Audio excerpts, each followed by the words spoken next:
What's up, gentlemen?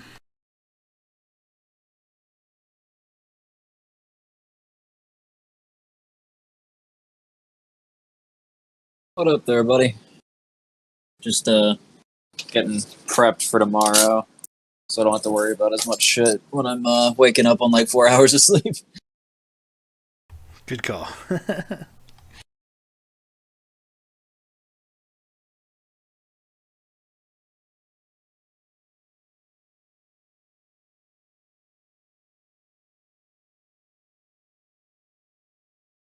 Yeah, I get to change an alternator either tomorrow or Friday.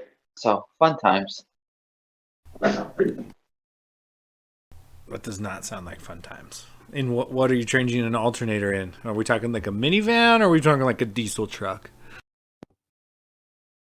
A Chevy Malibu. Okay, it definitely sucks, but it's not the worst. Well, after spending almost $900 to fix the other car and having my $200 battery not fix this one, it's another $200. So, I've had a lot of money go out recently. Oh, rough, man. I hate repairs too. I gotta replace a headlight on my truck because one LED, like the main LED light, stops working, and it's like a sealed unit. I can't just like replace the bulb. Thing's got fucking 40 LEDs in it. One goes out, and I gotta replace the whole damn thing. It cost me like $500. I'm like, fuck, man. So Well, the thing I've been that driving one headlight for a while. The thing that sucks with that is they don't even make it to where it's easy anymore, where you just unclip it, pull it out, replace whatever, and put it back in. Now it's like, okay, you have to take off the front bumper, you have to take off this wheel and this wheel well to access the bulb. It's like, what the fuck?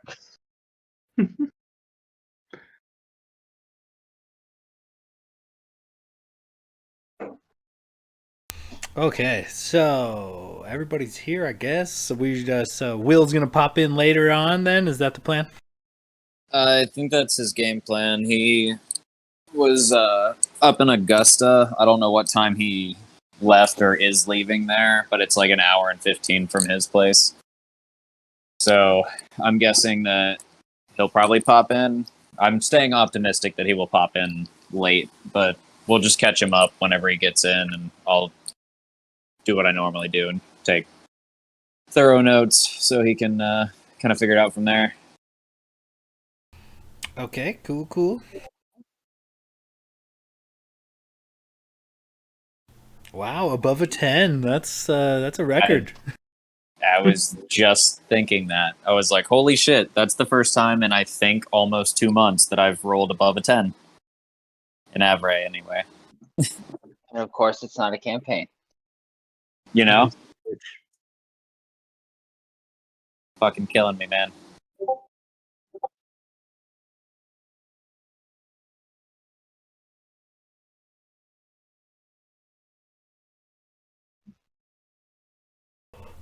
All right, fellas. Well, I guess let's get started then.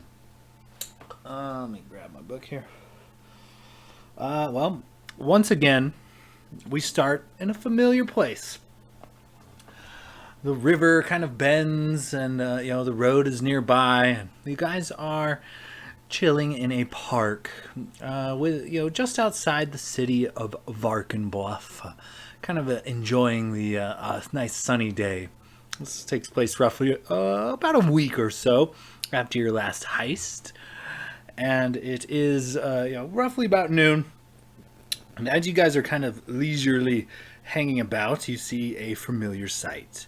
Mira Rahir comes galloping from down the road and kind of stops her white stallion laden with packages and turns to the party, handing each of you a very well packaged little brown parcel with some paper covering it, and gives you guys a wink. Yeah. Ah, wow, you guys are quite effective. I've been hearing lots of good things about you lot.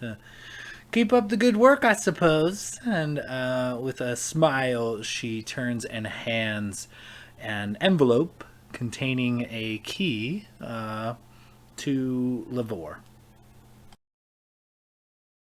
Well, duty calls, so good luck, gentlemen, and keep up the good work. Hopefully, keep hearing good things about you.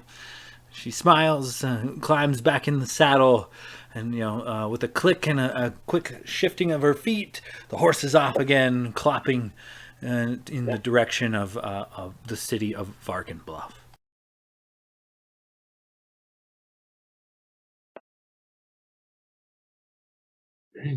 Lavore kind of spins the key in his fingers. This one's new. Looks kind of weird. Anyways, you guys ready to hear what our new job is? No, but let's get it going. Oh, you have fun. And then he just puts the key into the music box and waits for the magical voice. Yeah, a familiar voice. Greetings, operatives. We have learned that the Snurfneblin town of Little Lockford needs your help. Tixie Tockworth, a entrusted with the town's security, has turned the town's clockwork automatons against the populace. This quest, should you choose to undertake it, requires you to infiltrate Little Lockford, retrieve a security key, and use it to power down the automatons. You are also empowered to stop Tixie Tockworth from doing any further harm to the town. Start by meeting with the town's mayor, Braith Broadfoot. She is waiting for you in the caves outside the gates of Little Lockford. Good luck, operatives. And with that, the music box slams shut and the key is sucked into it. So we got some rogue automatons and a crazy mad scientist. Sounds like fun. I think so. Of course you do. You're probably gonna talk your ear off asking about how she built her stuff. Well, I mean, if I can make upgrades to Dr. Doggy Schnauzer here, yes, I am going to. Fair enough. Jurgen is always looking for next big score. And these people, they pay well, he says as he's opening this package. And you see this very, almost like crystalline kind of cylinder. And he takes it out and he goes, "This will come in handy next time you need to get through a difficult door or there's locks." It does come up quite a bit. And he just kind of like tucks it in his pack. I'd say we'd wait for Elephant ass. But last I heard, he was getting drunk and blowing chunks, which is an odd name for a donkey.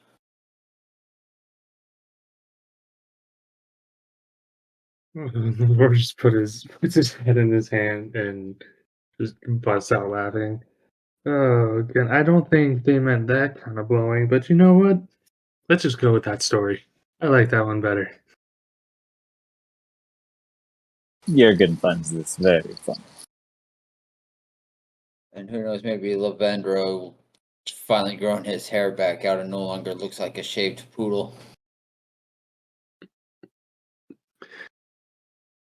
Alright, let's go Spelunky. And Lavore excitedly puts on this new like red looking cloak with a hood and doesn't say anything about it, just kind of puts it on and then starts following you guys off. Should we maybe run and get some supplies real quick before we leave? I really just want PM to see if I can find a. I don't know if anyone else has any shopping to do, but I just want to see if I can find a diamond worth 300 gold pieces. somewhere in town? Oh, absolutely. You can totally do that. Varkenbluff is a very vast metropolis, so you can find anything you could find in the PHB standard. Standard weapons, armor, alchemical supplies, anything you guys need before venturing to Little Lockford. Okay, yeah. Yes, I'd get 1 diamond worth 300 gold. Oh, I actually added 300 gold, not subtracted. That would be nice. I like to think that as you're heading off to the shop, Jurgen kind of like flies up and puts his arm around your shoulder, and he's just like, friend, this is a fancy cape, but given your proclivity for falling, you do realize you could have requested the wings of flying." And he kind of like pats you on the shoulder and then just flutters off to go pick up a component pouch from the general store. I thought about that, but this could also help me escape death. Jurgen cannot hear you. He's getting farther and farther away. I don't know, whatever.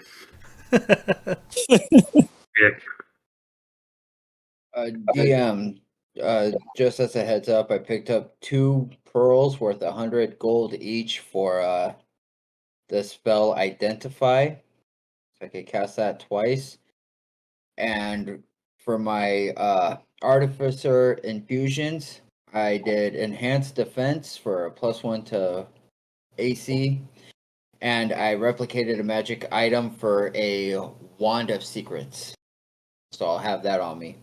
Oh, very nice. Okay, yeah. Fucking, you end up making the most out of your chosen items there, didn't you? Yep, well played. All of those it. things are super useful, and they will be here shortly, I assume.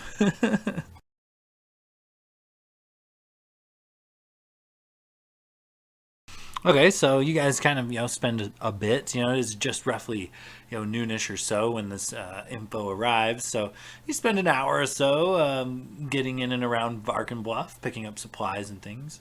Where do you guys go from here?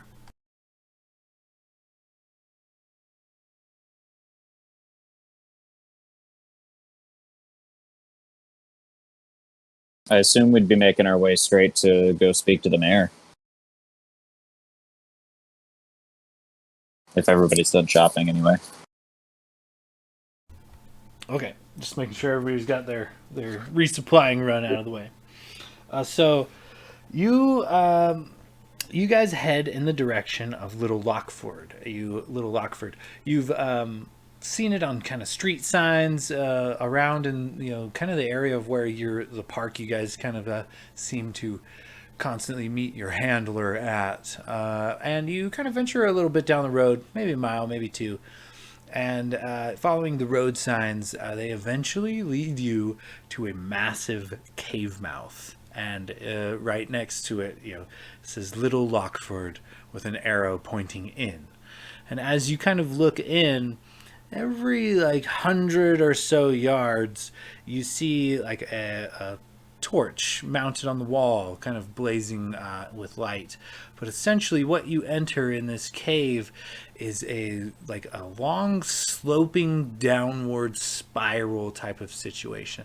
Imagine walking down a parking garage. That's essentially kind of what has been built here. It's slow decline into the earth, and as you guys descend and walk and then walk and then walk some more, it takes about 3 days. So there's actually you guys setting up and camping and continuing to move downward day after day after day, in the darkness, not really sure of the time, but sometime on the 4th day, it does level out, and it enters into a couple of massive caverns. You see stalactites and stalagmites just litter the roof, the ceiling, the floor.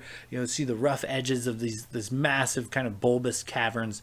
And within this area, you also see many, many colorful tents. It looks to be hundreds and hundreds of different tents set up. And as you kind of approach, you see this is looks to be like a makeshift Smurf-Neblin colony or settlement at the time being. Like everybody seems to be huddled around in tents. There's a few campfires going on here and there, and you guys are met with hundreds of eyes as you kind of walk out of this little cavern. But as soon as you do, one of these small gnomes native to the Underdark, they approach you, and in common they cry out to you, "I can't tell you how pleased we are that you're here to help us. We've sealed the gates of Little Lockford to contain the threat that has claimed so many innocent lives." He kind of stares off for a moment, and then snaps back to. "Some weeks ago, Tockworth, our security overseer, ordered her clockwork automatons to attack her fellow citizens. Not knowing what else to do, I ordered an evacuation, but Little Lockford is our home, and I am determined to reclaim it." As she kind of gestures for you guys to walk with her, and you guys slowly make your way over to a large tent that has been constructed. Looks like her and her advisors have a map laid out of Little Lockford, and she says, "Tockworth built a failsafe to shut down the automatons in the event of malfunction. The device is in her workshop, protected by a magic symbol on the floor that messes with the mind of any creature that sets foot on it. To activate the failsafe, you need a security key that Tockwork keeps in a safe in her workshop. We need you to retrieve the security key and use it to shut down the clockwork automatons. How you deal with Tockworth is up to you." And with that, he kind of gestures to a map. Here, let me send that to the feed. But he says, "This is yours. You can take it with you. Hopefully, it will aid you in your travels." And she kind of looks to the lot of you. "So, how does this work? What say you? What can I do to help? What's going on?" Okay, so you said there's a pressure trap. What does it do if you step on it? She twirls her fingers kind of by her head, and looks in different directions with both her eyes. She says, "Like it messes with your mind. I don't know. It's I'm not It's 100%. like confusion. Probably." Didn't you say this trap? It is like pressure plate on floor, so you must step on it in order to set it off. "It's like magic runes on the floor. You enter the area and you set it off." But if you do not touch the runes, like if you were to, say, suspend yourself, or does it trap entire room? These are the good questions. This is why you're the pros. So you'll be doing this then? I assume there's coin or some sort of reward. I mean, after all, we are giving you entire town back.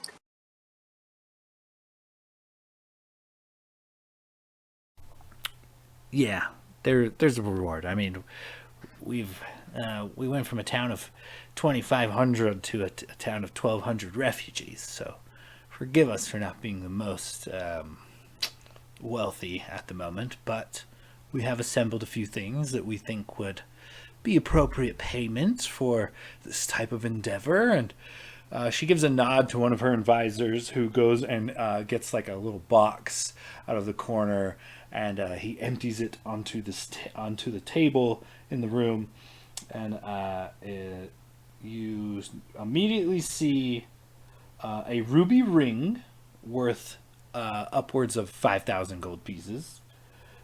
Boots of striding and springing. I'm not going to make you guys identify them, though they will identify them for you, hoping that you realize their value. So, a ruby ring worth 5,000 gold pieces.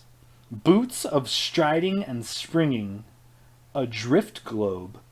And a stone of good luck are all placed before you. Braithwaite continues, "These are yours, should you succeed."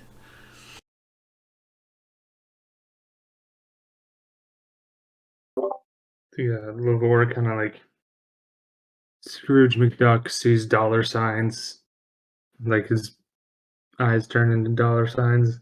Gets all excited. Those are some pretty fancy items. That, I mean, seems like pretty good payment.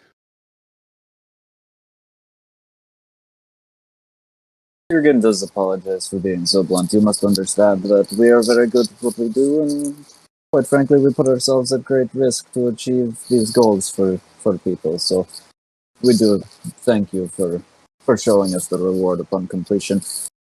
Jurgen does find it funny, though. You have a stone of good luck, and it seems like good luck is something that we could greatly use when we try to take back your city. Perhaps, as a show of good faith, we can take the good luck stone with us, and it will help us in our endeavors. Give me a persuasion check, and with advantage for the compelling argument. All right, that's just a flat roll for me. So that's an 8 and a fucking natural 1. God damn it! So that's how it's gonna go. He looks kind of hesitantly at you. I mean, I agree that, or she tells you, I agree that it might help, but in the rare occasion that, or circumstance that maybe you perish, maybe you don't perish with goods we could potentially barter again with to save our town and or your corpses.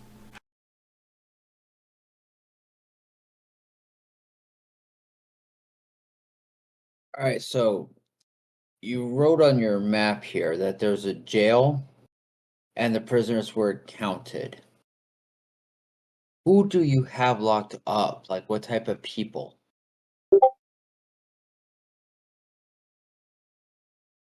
I mean, a couple of criminals here and there. Local thugs, if you will, here down in the Underdark. Usually, that's usually it takes a lot to get locked up down here. So it's usually murder, thievery, things like that. General breaking of the law is kind of frowned upon, but especially in these parts, But they come in all types. They come in all shapes and sizes. The Snurfneblins. Sometimes they're humans. Most of the time they're, Denzians of the Underdark.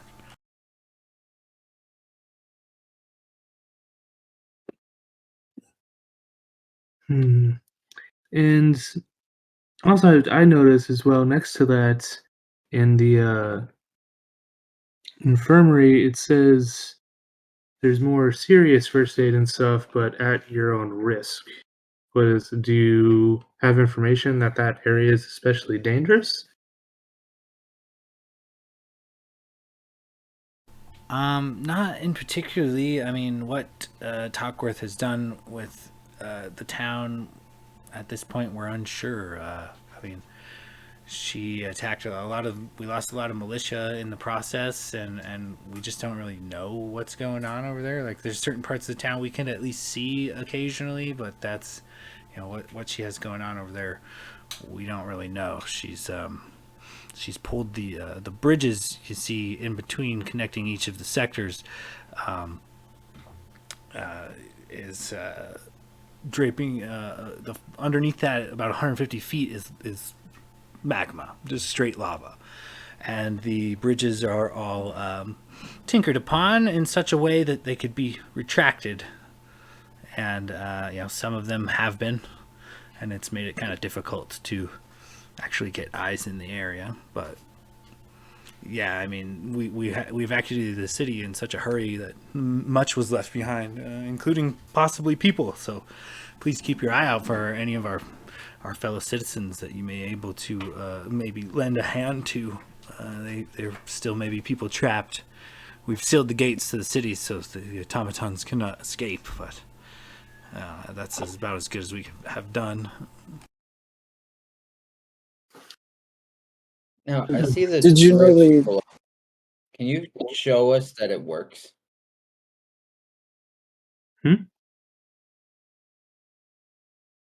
He's trying to find out the word for the drift globe to see that it lights up. Oh. Oh yeah, the word is Little Lockford.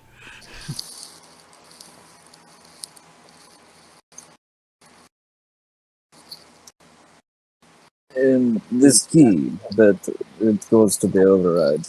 Where is this key supposedly? Is it on Tixie's person? Is it in her office? Do you have a general direction to point us, or are we just blindly looking around an underground city for a very small key?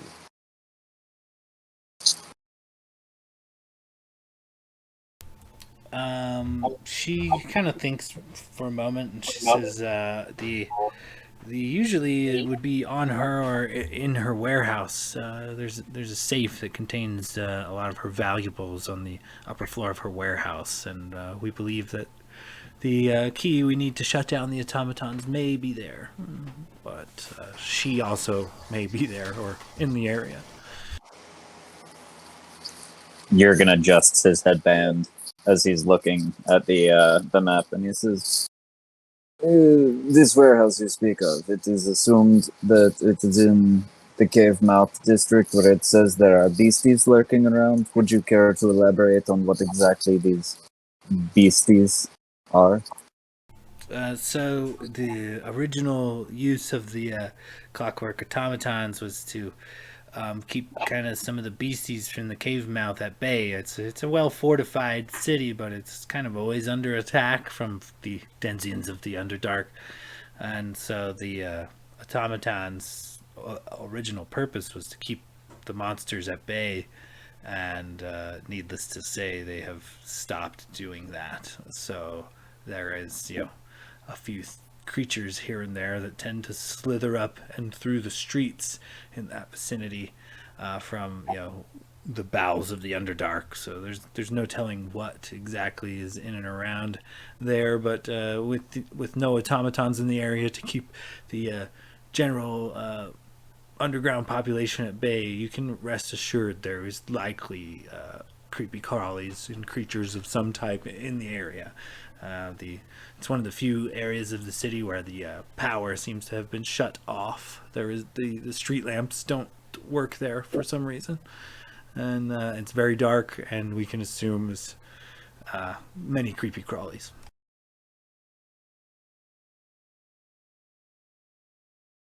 Can I do some sort of roll or check to see if I would know anything, like any of like dangerous creatures from the Underdark that could potentially be lurking in a place like this? Yeah. Do you have? Let's see. We could do. That could go a lot of different ways. Let's call it.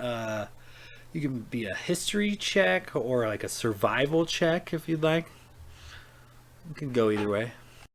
Well, survival is way better than my -1 history check, so I'm gonna go survival.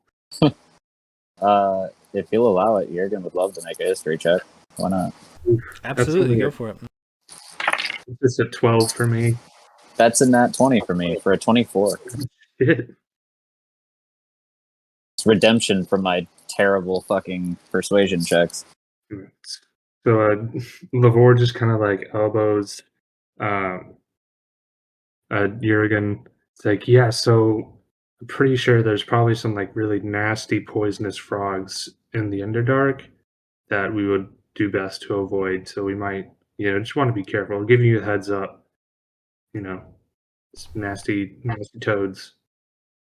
As you kind of look around and assess the local topography and whatnot, and like kind of gauge like what creatures may be around, and kind of you're spot on with maybe something you've read in the past, or perhaps tales passed down by other people of your clan.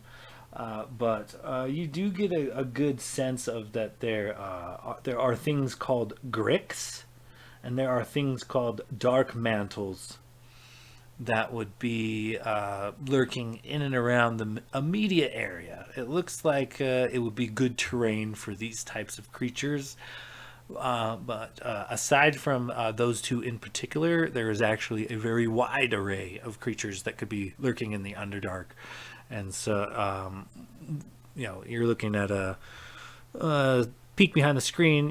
It's a D20 random encounter table. Potentially, there are 20 different options.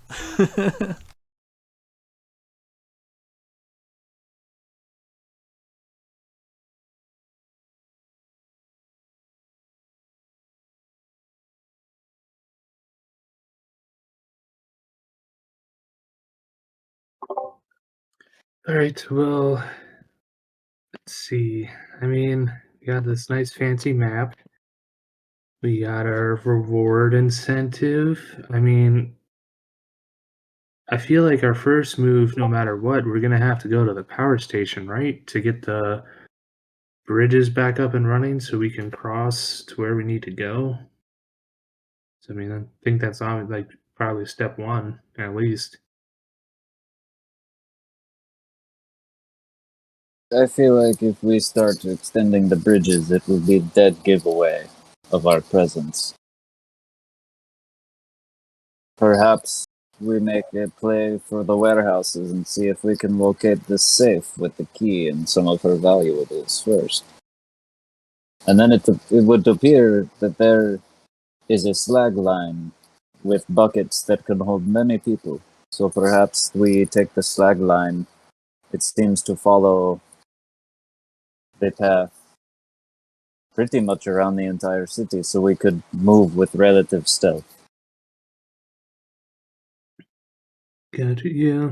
Yeah, man. As long as I mean, yeah, I think that is probably actually a better first step. Check the warehouses.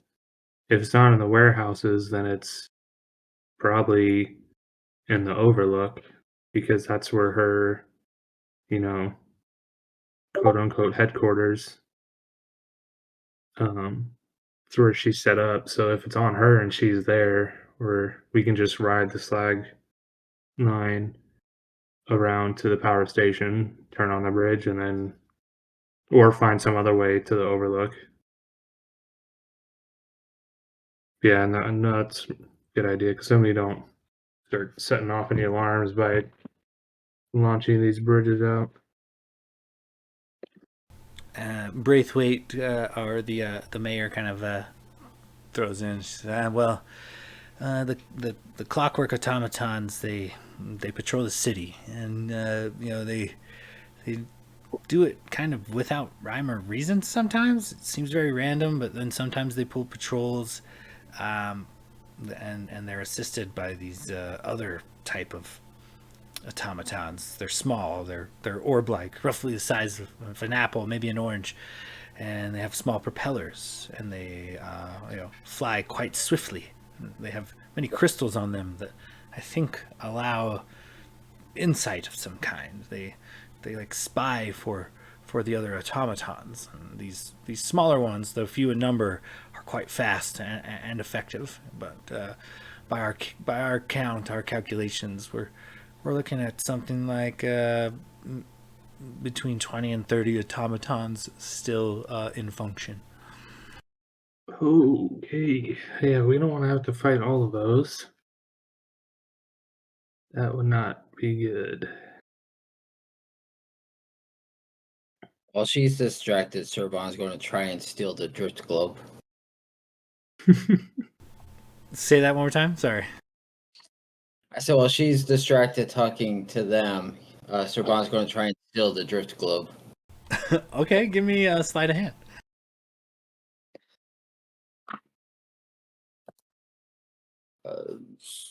24. Jesus. Oh damn! I don't know if I got a chance here. Hold on, let me look at the stat block real quick.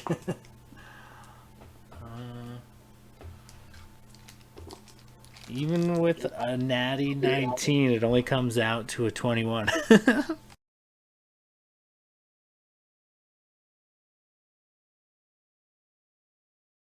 some Serban reason, doesn't have dark vision, so needed something. They seem to be more focused on the task at hand and the adventurers. But yeah, you kind of just pocket the globe with without anybody seeming to notice, anybody being any the wiser.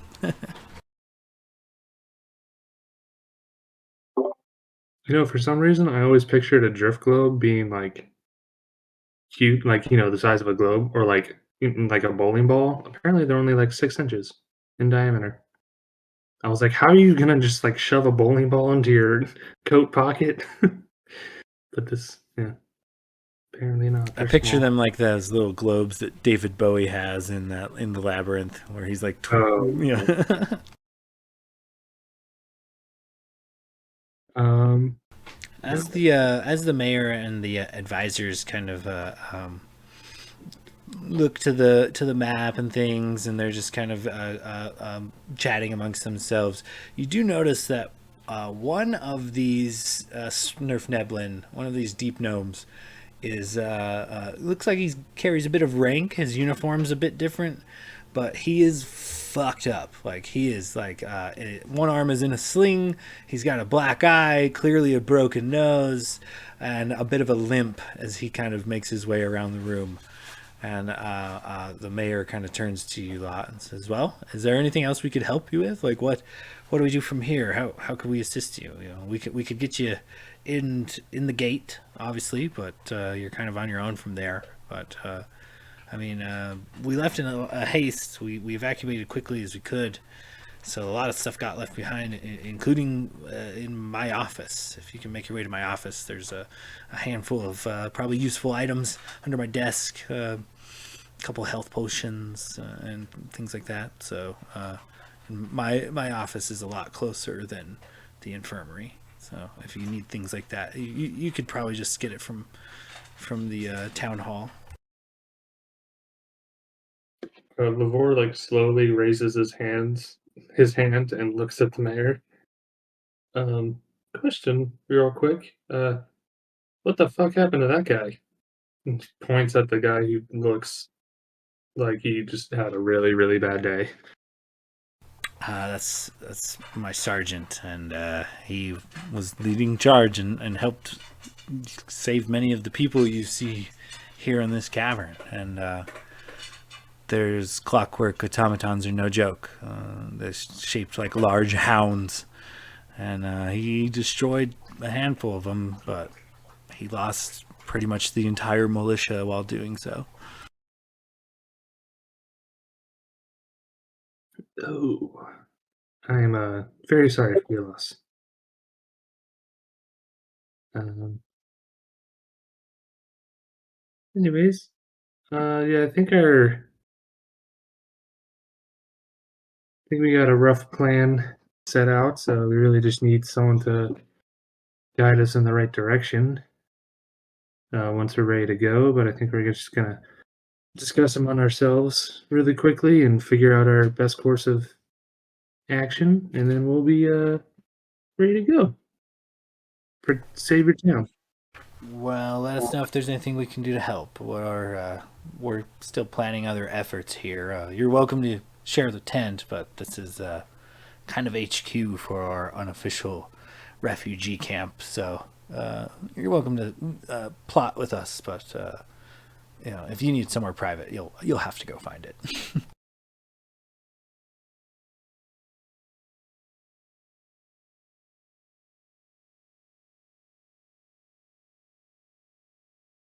All right, so we're just going to start heading that way. We can plan as we walk. Does seem more of like a walk and talk situation. Jurgen would like to get this over with. We save town, we get much of gold and trinkets like usual, and then we go back to the park. It is a nice, beautiful day. I assume we have been in this cave for many days now. Would like to see the sun again. Okay, as she kind of nods to the injured soldier, like gentleman that I had mentioned before. Let's see here, and yeah, he begins leading you down the way towards the entrance of Little Lockford that they have all kind of under lock and key, essentially. Sergeant Cragnukle. Sergeant Cragnukle leads you to a bulwark hastily erected outside Little Lockford's impressive gates. The bulwark is defended by weary-looking members of the town militia who salute the sergeant as he limps past them. Standing watch by the gates are two dour gnomes in black robes. On Cragnukle's signal, each of these gnomes casts a spell that causes the gates to swing open before you. A wave of heat washes through the bulwark as the gates part, revealing a grim town bathed in a hellish light and periodically brightened by the flashes of lightning. And you guys kind of make your way into Little Lockford in the Old Lockford district.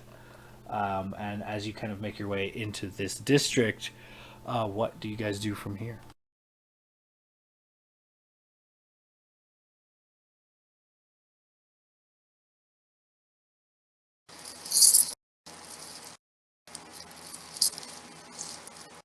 Well, boys, according to the map, there could potentially be survivors, and survivors means potentially more rewards and potentially comrades to help us with this warehouse situation. Should we look there first, or do we go straight to the warehouse? Well, I think first we should go to the town hall and see if we can find some health potions. And Sir Bon will take out the drift globe and say, Little Lockford. So now he can see. Okay, yeah. You notice that this, for an underground town, it's actually surprisingly well lit. There are street lamps that kind of spring to life, and in the local area, I don't know. It looks like it was probably the nicer part of town. You guys are kind of standing in front of like a big gatehouse where like the guards would typically operate the gate when the city is functioning. And in this kind of neck of the woods, you do notice, like right off the bat, there are several like clockwork parts kind of scattered amongst the streets, and amongst these clockwork parts are also dead gnomes wearing armor. And so as you guys kind of enter the city, that's just kind of the immediate scene and vibe. So you guys tell me, where do you want to go from here? And how do you progress? You know, like plan on going stealthy, you going, you know, guns out, funds out type of, you know, you tell me.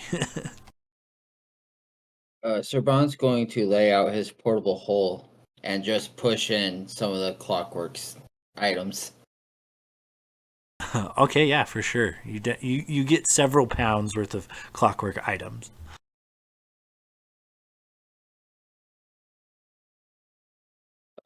And like to make a investigation check on some of the gnomes wearing armor to see if they have anything interesting on them. Okay, yeah. Give me an investigation check as you kind of pat down the bodies. 21. With that, there's nothing too fancy. Each of them has a pocket full of coins. You pull down roughly between the three bodies about 15 silver pieces. But aside from that, all of their gear seems to be standard. They're all wearing kind of standard chainmail, and they're armed with both a dagger and a short sword and a small, like mace-like pick type of weapon. And aside from that, it's all pretty standard. And they've been thoroughly chomped, smashed, gnashed. You know, they're all missing limbs or have like severed hands, legs, arms. Like they've been, the bodies have seen better days for sure. All right, I'll take the weapons too, because pawn shops. Okay, yeah, for sure.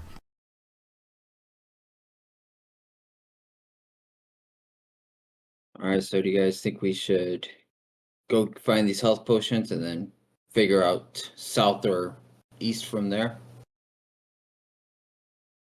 Sounds like fine plan to you. Yeah, I think that's the best. Yeah, that's a good idea. All right, so we will stealthily make our way to the town hall. Okay, give me some stealth checks as you guys kind of begin creeping your way in that direction.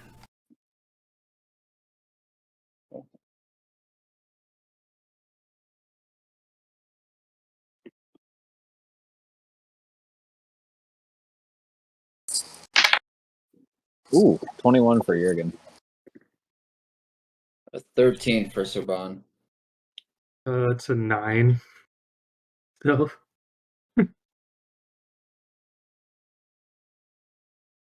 Wow, you guys are pulling some smooth ones here, huh? So while one of you is just as silent as the wind and one with the shadows, one of you very much is not, and then there's somebody kind of in between, a little clinking and clanking, kind of as you try to duck and hide and use the shadows. You get a little too close to a garbage can and knock a metal lid to the ground, and it clatters loudly.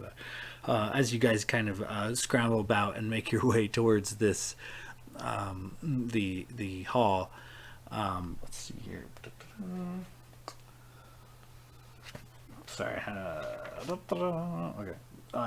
As you guys make your way to the town hall, the bodies of 3 dead gnomes clad in the armor of the town militia splay the front steps of the town hall. The doors are wide open. And you guys kind of make your way up and into this large kind of it's a singular room of many benches and pews. Looks like face kind of like an elevated desk, looks like some sort of judge or something. And then behind that, in this one main room, there looks to be 3 offices in the very back of this building.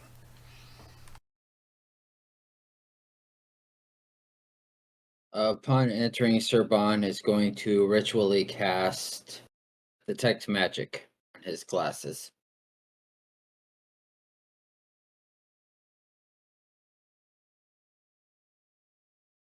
Okay, as you kind of make your way through here with your detect magic, you do get just like a flicker of something coming from the centermost office, the office in the middle on the back wall, kind of gives you like a little bit of a shimmer. But you don't find anything else magical aside from there are a handful of torches on the walls. They're in these like metal, like kind of sconce type situations, and they are torches of ever burning. And there are 6 of them in the room. You could take those if you'd like, but aside from that, nothing unusual. Alright, I'm getting a ping from this center door as if some sort of magic. I don't know if it's the door is trapped or if it's because there's shit in there that's good. It's actually partially ajar already. Alright, so I think we're safe.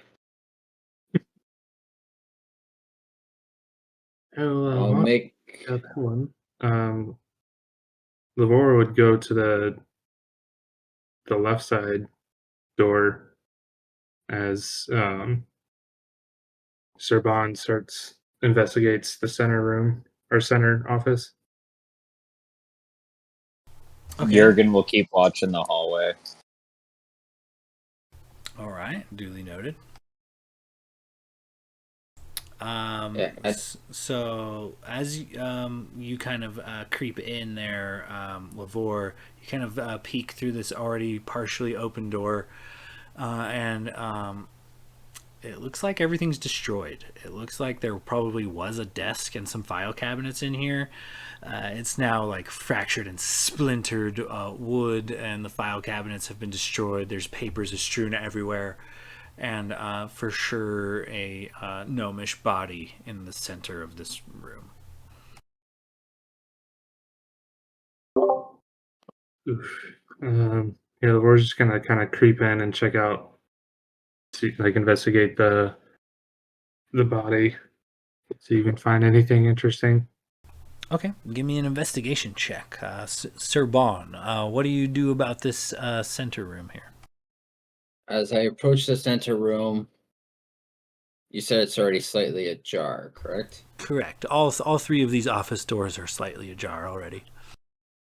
Okay, then I will send in the doctor first.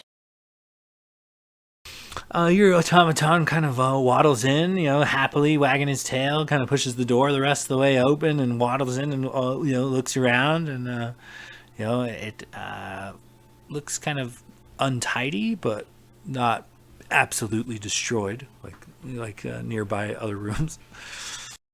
But he happily wags his tail and looks at you, and nothing essentially happens. Seeing that it's not slaughtered, I'll go in the room as well, with the magic still up. Detect magic still up. Your ping leads you to a box underneath the desk.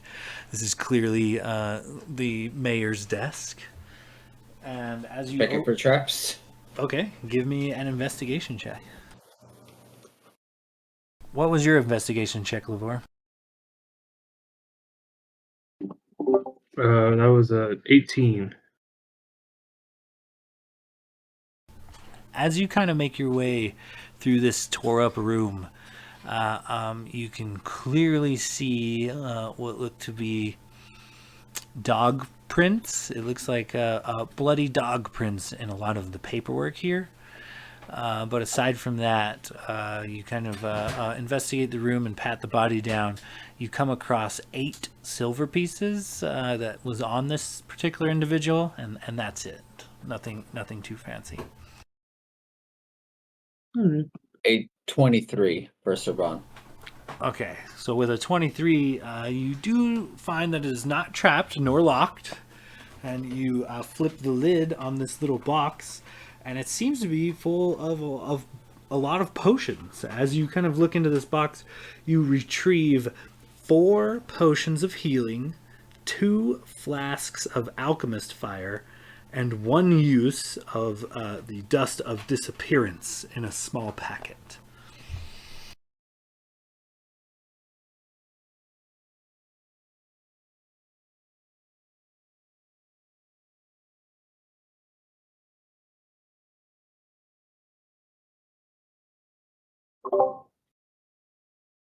I think Lavore, being a little greedy, is gonna kind of like, seeing that he only found 8 silver, is gonna run over to the third room that we haven't looked at yet because he knows Lavore or Serban was checking out the center room. He's gonna run over to the last room and see if he can find anything in there.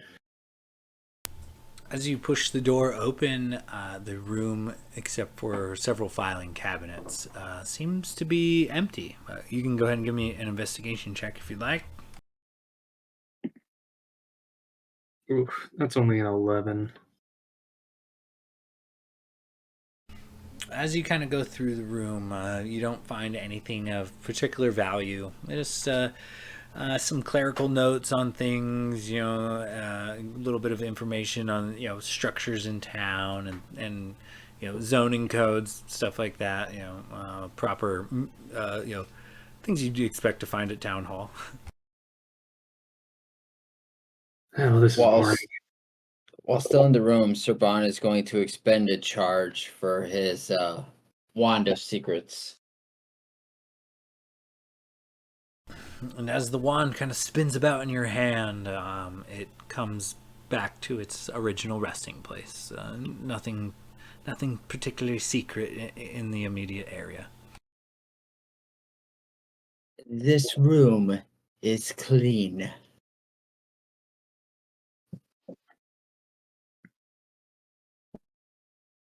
All right, so we got what she said was under here. Do we want to? The dotted lines on the map, does that mean the bridge is down or just that it could be retracted? That they could be retracted. You could venture out in that direction to see if the bridge is retracted or not, if you'd like, but you can't tell from in here for sure. And the solid ones, the bridge just stays? I'm No, just looking at the map. it looks like all of the Well- bridges in town are retractable. Whether they have been retracted or not, you're not quite sure. But from what you recall, the mayor would have for sure let you know that in order to control like the flow of traffic, that the because it's a well fortified gnomish city that's regularly under attack, so they occasionally have to close down particular districts and things. All right, so do we want to go see if we could get allies from the monks, or go down towards the warehouses for anything possibly interesting, or do we just go try to take over the security center and make this all a lot easier by making it harder to make it easy? Jurgen is fairly certain his muscles can help him through most things, but I do not think a hit-on assault with 20 or 30 automatons and presumably what would be a mad tinkerer would be a smart idea. Although, it may not be a bad idea to check in on these monks that may be barricaded. If we hurry, maybe they're still alive and they can help us.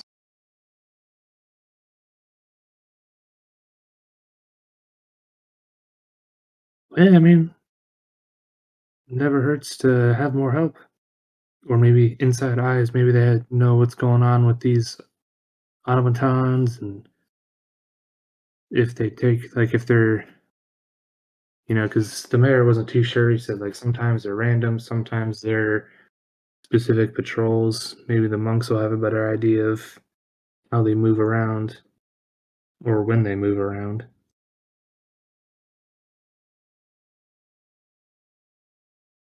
All right, so we will head east from the town hall to go check out that bridge to see if it's up or down towards the abbey.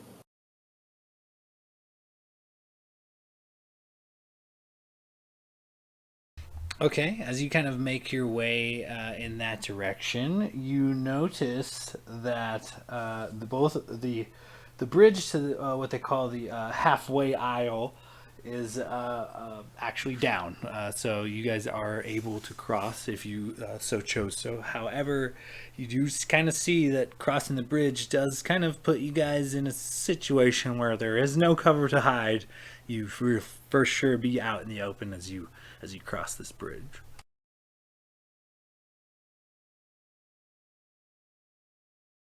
The bridge is roughly 150 feet high, and underneath it is just a gurgling, massive pit of bubbling lava, about 150 feet down. Sir Bon, do you still have your fancy slippers that let you walk on walls? Of course, it's not like I'm going to go jumping off something high. Yes, you're not an idiot. What if Yes, you we do walk? What if you walk underneath the bridge, and I can fly underneath the bridge? And Lavor, you could probably, I don't know, sneak or something. I don't know what it is you do exactly. But at least only one of us would be exposed on the bridge, out in the open. Yeah, you can be the target. You know what? I got it. Lavore, can you hold your breath for 10 minutes?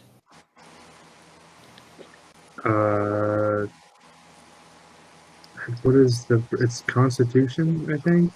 Like, I think I can probably hold my breath for like 5 minutes or something. I'm trying to remember. Isn't it like 3 minutes plus your Constitution modifier is how long you can hold your breath? For sure, 10 minutes probably not, but with a hefty con modifier maybe. But yeah, Official you're rules: probably a looking. creature can hold its breath for a number of minutes equal to 1 plus its Constitution modifier, minimum of 30 Okay. seconds. So the Okay. portable hole can allow you to survive for 10 minutes inside of it before you start to suffocate. So What? I have to put Doctor in the hole. Why don't you go in there? I'll walk kind of to the side across the bridge, which should help avoid target. And when we get over, I'll let you back out. And if I get knocked off, well, you'll die with me. Okay, so I have 10 minutes of air. Plus, I can probably hold my breath for like maybe 3 minutes tops. So, as long as you get across in 13 minutes, I should be fine. Do not worry. We will make it across much faster than that. Let us make haste. Sounds like a plan. And Jurgen begins to try to force you toward the ground, not Put me in your understanding how dark this portable hole works. Stop. Hold it. God, that headband must need a fix. And Sir Bon will take out his hole, throw it down, or set it in. All right, Doctor, get in the hole. See? It's easy. Now you listen. I know you like to jump off things, so jump in. Alright, fuck it. Kinda curious how this is gonna feel anyway. I just drop down into the hole. Oh, damn. Then- I was hoping you were going to do a dramatic dive or something, and I was going to have Jurgen kick the hole to the side so you hit the ground. So then I'll pick up the hole, putting Lavore in just complete another darkness. And then go over to the bridge, and instead of walking underneath it, I'm going to walk horizontal along the outside. Ah, very clever. Okay, yeah. And your slippers of spider walking or something like that. I give you this power, correct? Yep, slippers, a spider walk, and I am a small creature, so I figure with the angle, it'll be almost impossible to see me without looking straight down. Yeah, perfect. You kind of make your way across this bridge towards this center kind of island. It looks like it was a stalactite or something that maybe fell and then was like cut off the top and leveled out for building purposes. But you make your way across with ease.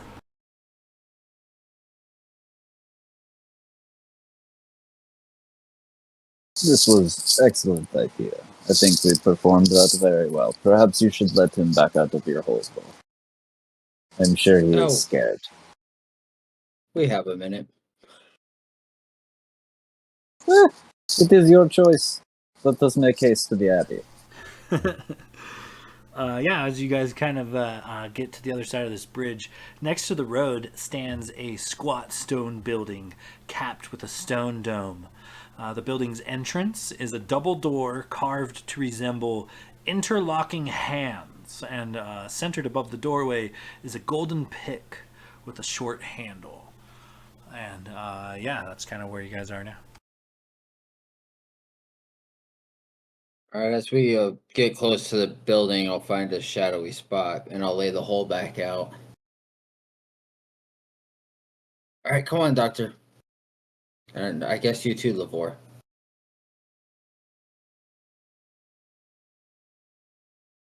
Yeah, you retrieve your allies from your pocket dimension, kind of. Yeah, Lavore comes he just leaps up and grabs onto the edge. So I think it's about 10 feet deep or something. She leaps up, grabs onto the edge, and scrambles out, borderline hyperventilating. Just I don't want to do that ever again. So dark. Oh my god. I I mean, you probably will would've definitely have to do it at least one more time to get back across the bridge, just to be real with you. I mean, I'm not going to sugarcoat it. And I probably would have used the wall of the building to put the hole against, so you were more walking straight out than having to climb out. He still probably would have tumbled and rolled out. Just oh my god. He just stands up and brushes off his pants, straightens up. Okay, yeah, no, I'm fine. Yeah, let's go. We can talk to some monks.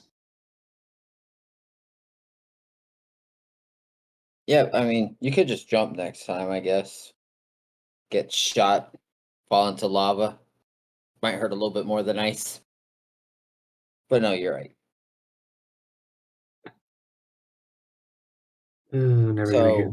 So, no, you won't. I'd like to investigate the door. Okay. You can give me an investigation or a knowledge religion check. Your call.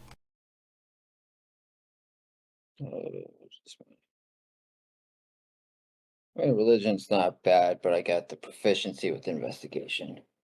And that's going to be an 11. It doesn't look to be trapped or locked. You know that. Perfect. Serban will try the door. You try the door and it gives freely, and you make your way into this little abbey. It's a small, kind of one story. As you kind of make your way in, directly to your left is like a small statue. Looks like whatever god they're worshiping. He's kind of short and stubby, and he looks to have like a handful of golden rings on one of his statued hands with various gems and things.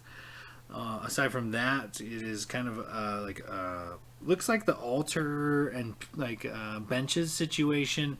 Like the altar is in the center of the room, and the benches are placed around it, kind of going outward, rather than everyone facing one wall in the typical like chapel sense. But essentially, you see an altar in the center of a main room with some pews and chapels, a statue to the left of the door you just came in, and then a small hallway leads to what looks to be a couple of other bedrooms. Looks like the doors are have been left open, and it looks like people left hastily, like in a retreat. A couple of these doors. Look like there's some clothes trailing out of them towards the exit. But there are 5 rooms in total, and you can see into 2 of them just from the entrance. The others they look similar. You can't quite see into them, but you see trails of the clothing kind of dragged through the entirety of this kind of living quarters area. So what do you guys do from here as you kind of enter this building? All right, if you guys give me a few minutes, I can tinker with my glasses here, see if anything comes shiny up. Otherwise, if you want to go find the monkeys. The one time we can use a monk, elephant ass has to be gone. And then I'll ritually cast Detect Magic. Lavore is gonna excitedly start walking around the abbey looking for monkeys because he took him seriously. Give me an investigation check.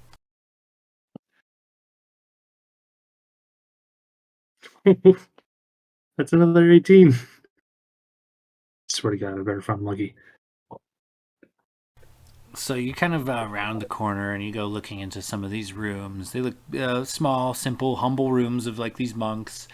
Just a single bed, a dresser with some humble clothes.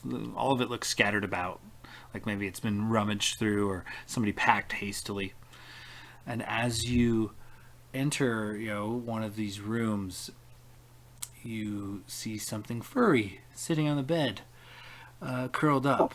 But it is not a small monkey, as it kind of looks over to you. It looks like it's curled up, and it peeks one eye out through hands that are cast over its face, and it kind of notices you, and then shuts its eye and buries its face in its hands once more, and is kind of curled up in a fetal position on this bed.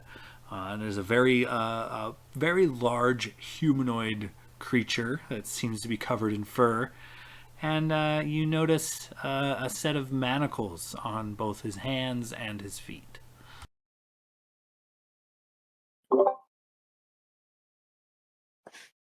Can I recognize like what kind of creature it is?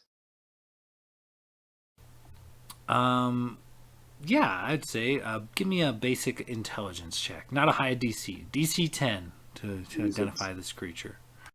You're asking the guy with a 8 intelligence. Oh shit! I actually rolled an 18. So it's a 17. This is for sure a commoner of like the Underdark. This is a bugbear. It is a similar race of your ally Levandro. This is probably a more wild and native to the Underdark, opposed to like an aristocratic.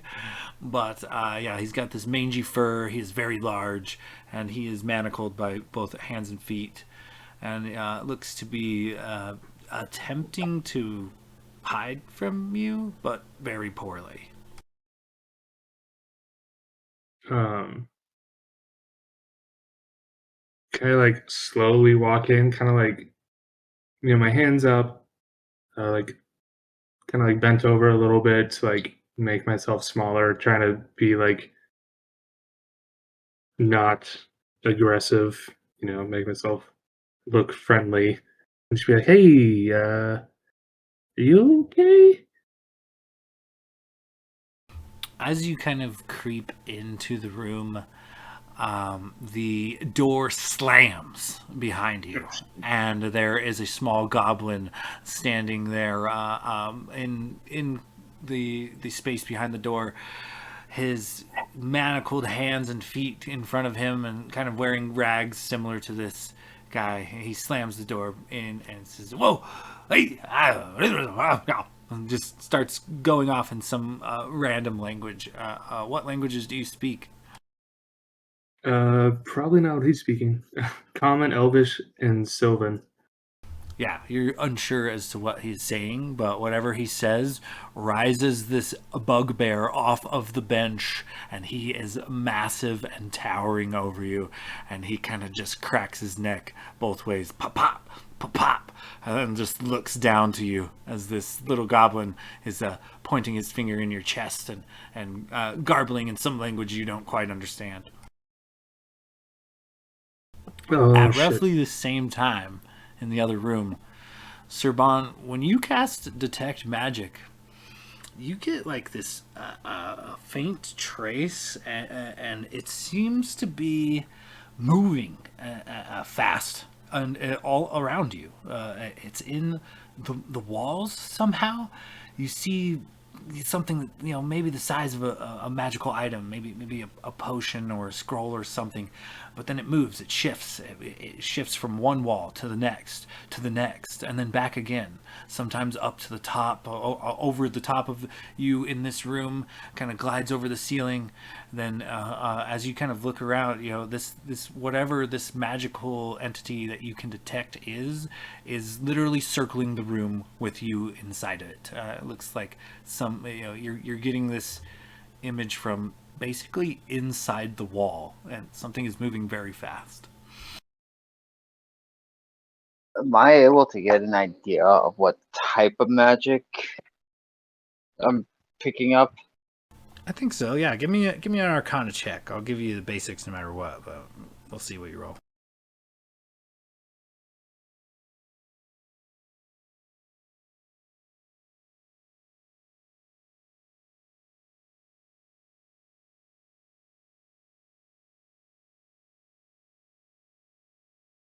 $22.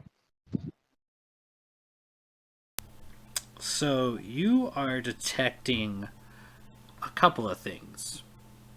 You for sure are detecting two separate magical items that seem to be moving very, very fast through the wall and at certain points.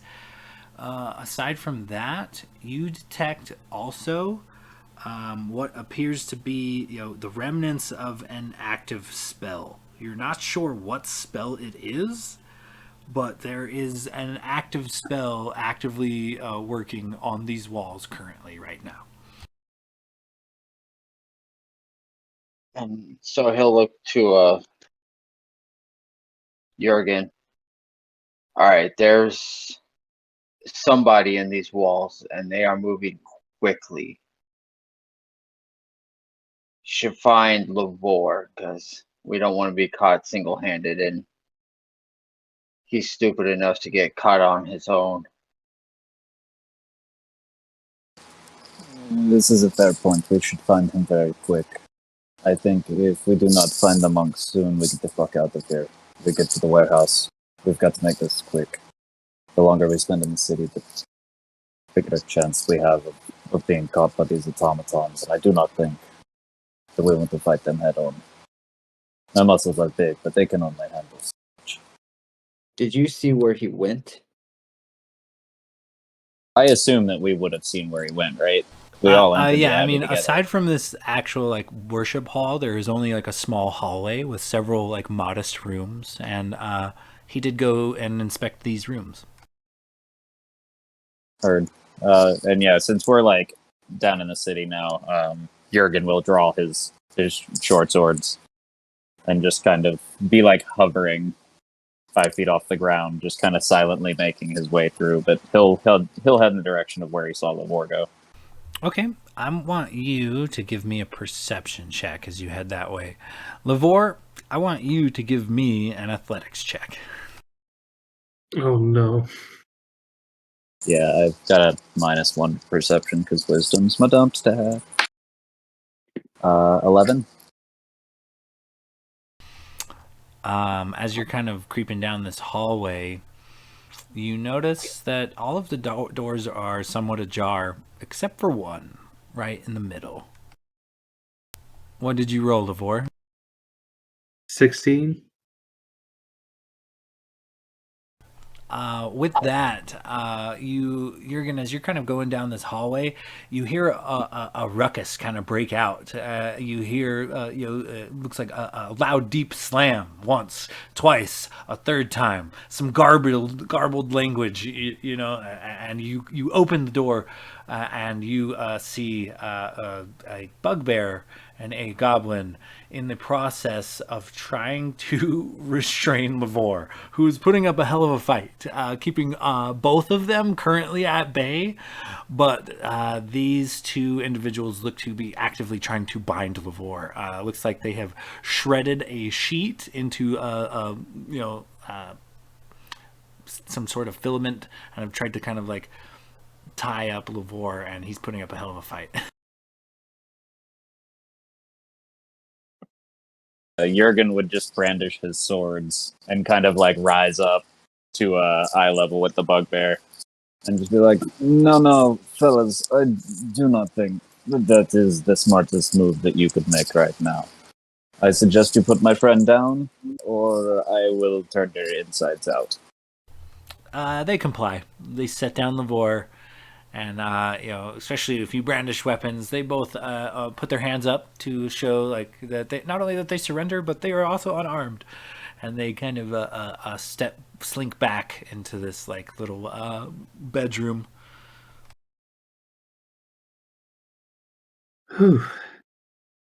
Oh man, that was close. Yeah, I had him on the ropes there. I was gonna make my escape any second now, but you came in. So yes, why? Who are you two little guys and big guy? And why are you attacking me? I just came in here trying to help. Jurgen suggests that you give us the information and you make it short and to the point. We are on a bit of a time crunch, and there are deadly automatons about. Jurgen does not plan to stay here long. And he just kind of, like, puts one short sword away and begins, like, kind of polishing the other one as he's staring at them. This goblin kind of stands forward. He says, he points to himself. He says, "I'm Slonk." He points to the bugbear. He's like, that's Yuzik. He has, he has manacles on his wrists and things, so they kind of clatter around. He says, the dog monsters kill guards. Guards were guarding prisoners. No more. Prisoners escape. Now angry machine dogs kill everyone. We cannot escape. All of my crew, all my gang dead. just me and Yozik left, trying to escape this place.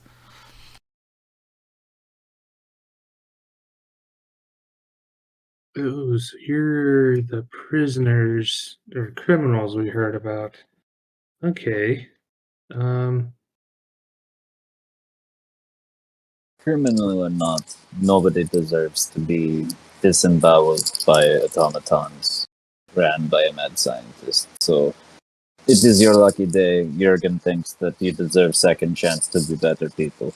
And he will give you that chance in exchange for help. Does that seem fair? We get you out of here if you help us. yeah, I mean, this could be like your community service. You help take the city back, and maybe the city sets you free. Slunk hates this, and Slunk hates the city. But Slunk will help if you help Slunk escape city. Yes. Yazek and Slunk no like the gnomes any longer. Free us, and we will help. First, you must prove your worth. You see, we came into the Abbey because we heard rumor of monks potentially being held up in here. If you can find the said monks, and you can do so with rapid haste, then perhaps we set you free and we point you in the right direction to the exit. We have seen no monks. Well, I suggest you take a very fast look around. Slunk and Yazek have been here 3 days. We've been all over. There is no monks here. Well, thank you for making it short and to the point. And he turns to Serban and he says, "There are no monks here. We go." And he just starts leaving the room. Wait, what if they can help us? These are common criminals and they are unarmed. I see no way they can help us. There are no monks here. If anything, they will draw unwanted attention. There is something with magic items in the walls. I don't know if these monks built this abbey. They might have back rooms, and these two are just too stupid to know where they are.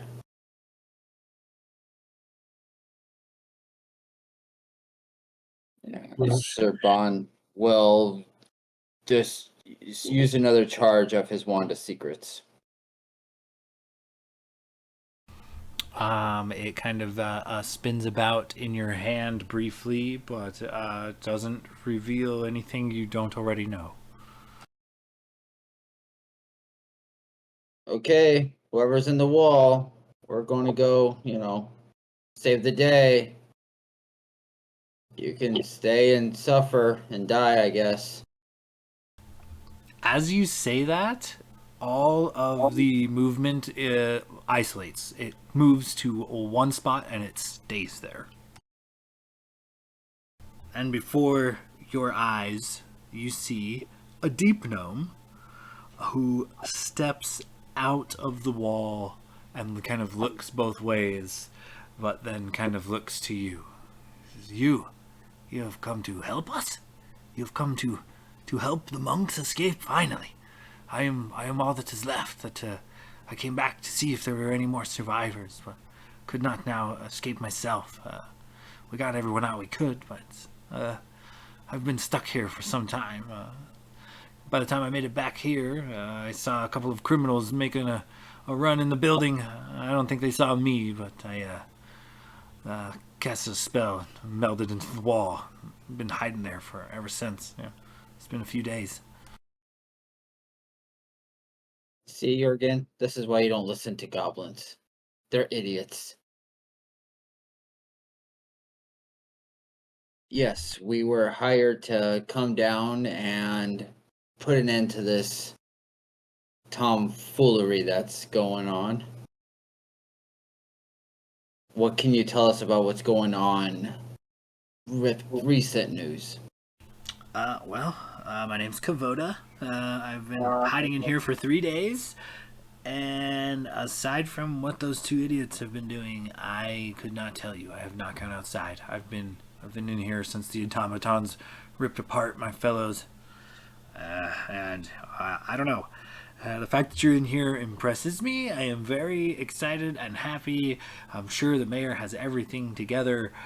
Take me to the gate, please. I will. If you take me to the gate right now, I will give you a couple of items I got on me, and we'll call it posh. Escort me to the gate, and let's get the hell out of here. This place is crazy. That clockwork, machinations are running mad around here. We gotta go.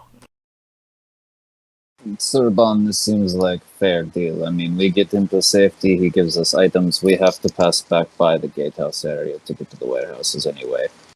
And, well, quite frankly, I think we should make haste.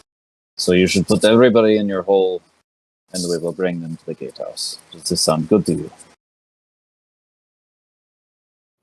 Well, if we're going to go down towards the warehouses, yeah, that seems best. I mean, we're almost to the electrical center, but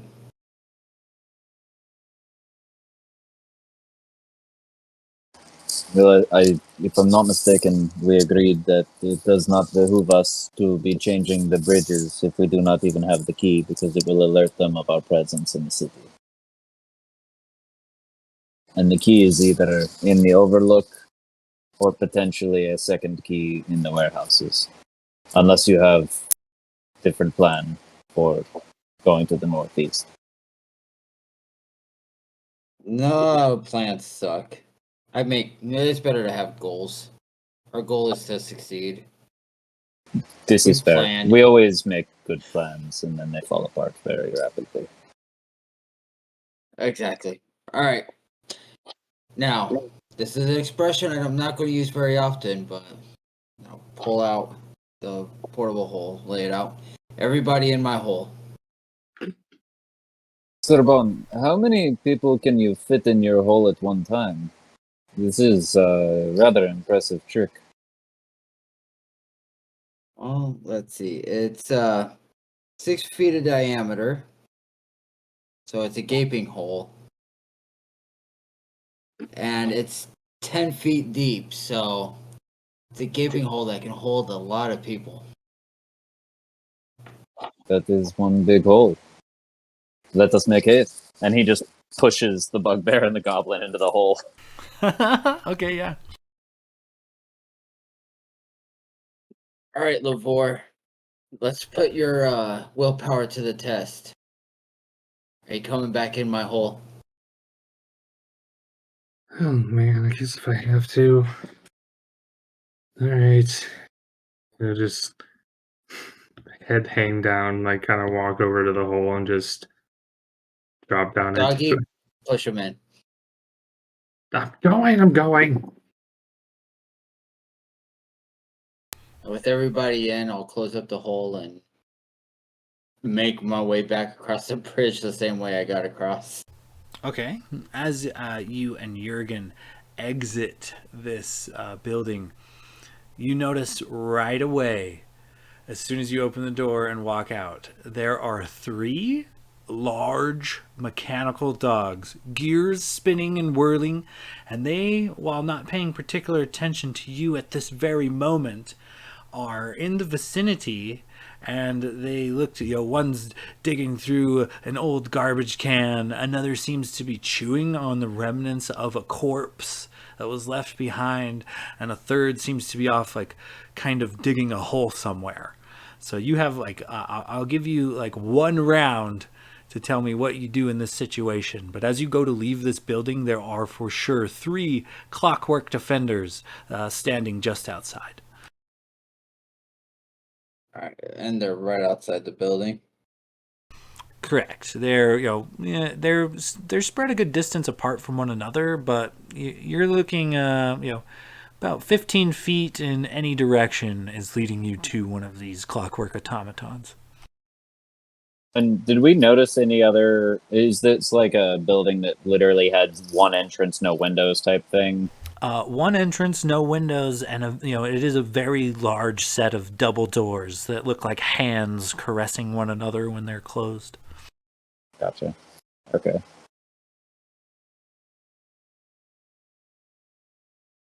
So, Serban, will you see jump this? in- Tell me what's up. I jump into the arms of Jurgen and say, "Oh!"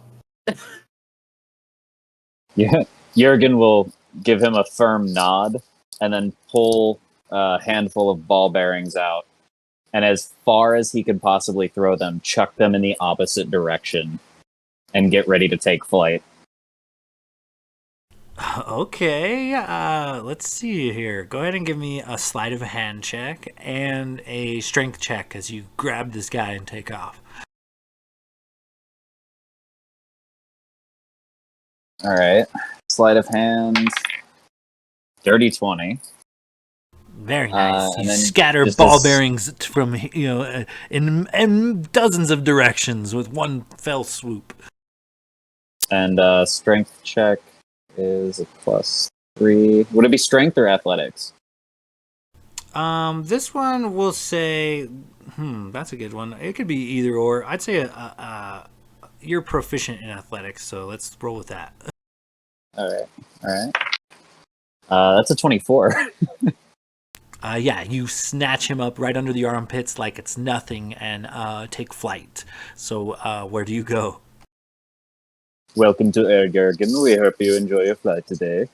And he'll just he'll fly up, try to give himself like a pretty wide berth away from these things since he chucked the ball bearings in the opposite direction. And then as he approaches the bridge, he'll kind of swoop down low and kind of essentially put him and Serban back where they were as they crossed the bridge the first time, using the bridge to kind of block view of them.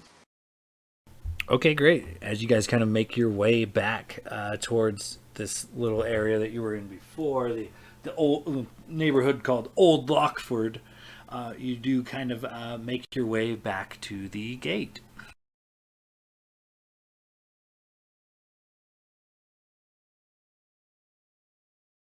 All right, as we approach the gate, I will once again open up the hole. All right, everybody out. This is where your ride ends. And yeah, you dump everybody out of your hole. Abbot Kubota just kind of looks to you and looks to the gate. Thank you. The whole thing was fucking weird.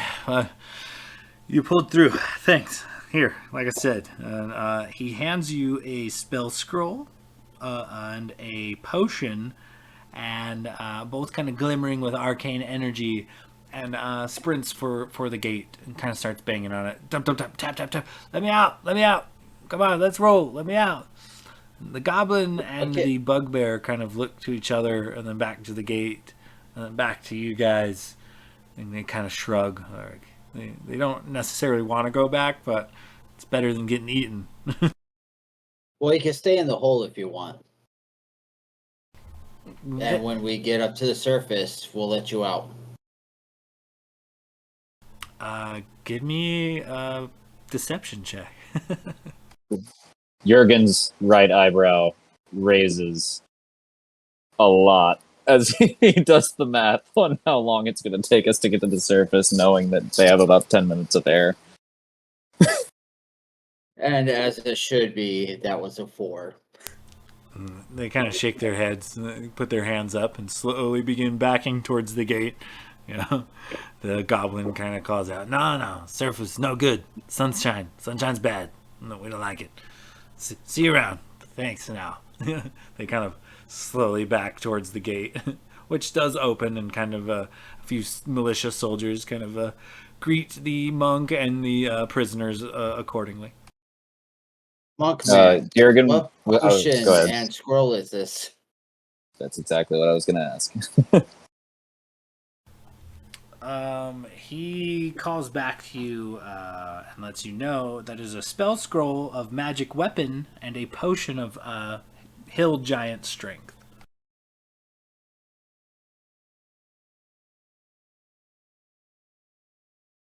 As the gates open and then close once more, you guys find yourselves in the quiet streets of Little Lockford. What do you guys do from here?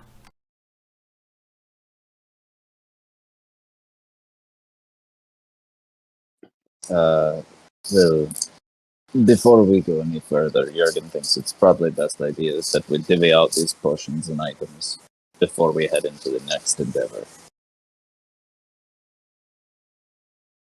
Yes.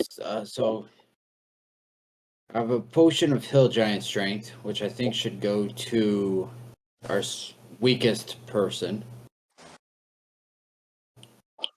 Because, crack my knuckles, my gauntlets of ogre power. I've been working out. I am pretty weak. It is true, you are the weakest member of the party. Yes. Although this potion would make Jurgen even stronger. However, Jurgen is also interested in having more dust of disappearance. He was big fan in our last heist. Oh, you don't know I had the dust of disappearance. I didn't say it wasn't the case. That's right. I forgot that you didn't bring that up. Yeah, I guess you're just hoarding shit. I am not aware of that. You don't know. And then I'll hand you each a potion of healing. Oh, where'd you get these? These are nice. Well, we went to the town hall for these, so I grabbed them. Well, I went to the town hall to find. He pulls out his pouch, 8 silver pieces.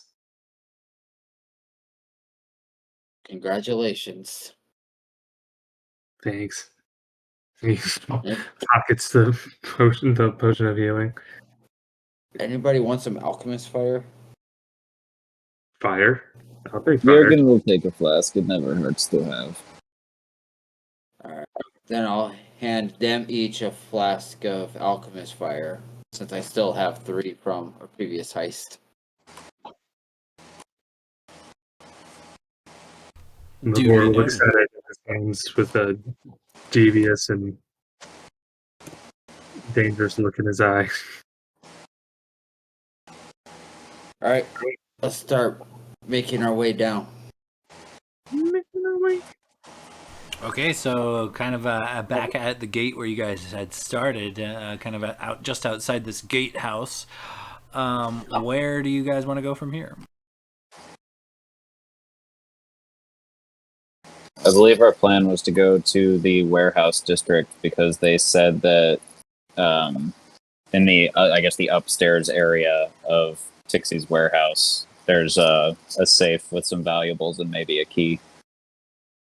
Yes. So Okay, to the side. so on the map that I have provided you guys, in the lower right-hand corner, the building with the X and all the arrows drawn on it, that is where it says the fail-safe is here. That is Tixie's workshop. You guys are currently in Old Lockford at the gatehouse. So you're like diagonally across the map from this place. There's more than one way to get there is basically what I'm saying. So you guys tell me, how do you manage to get that way? Wait, so for clarification's sake, we know the failsafe is located in Smolder Town, like the bottom right. But the information we received earlier was that in Tixie's warehouse, which I assume would be in the bottom left where it says it's just warehouses.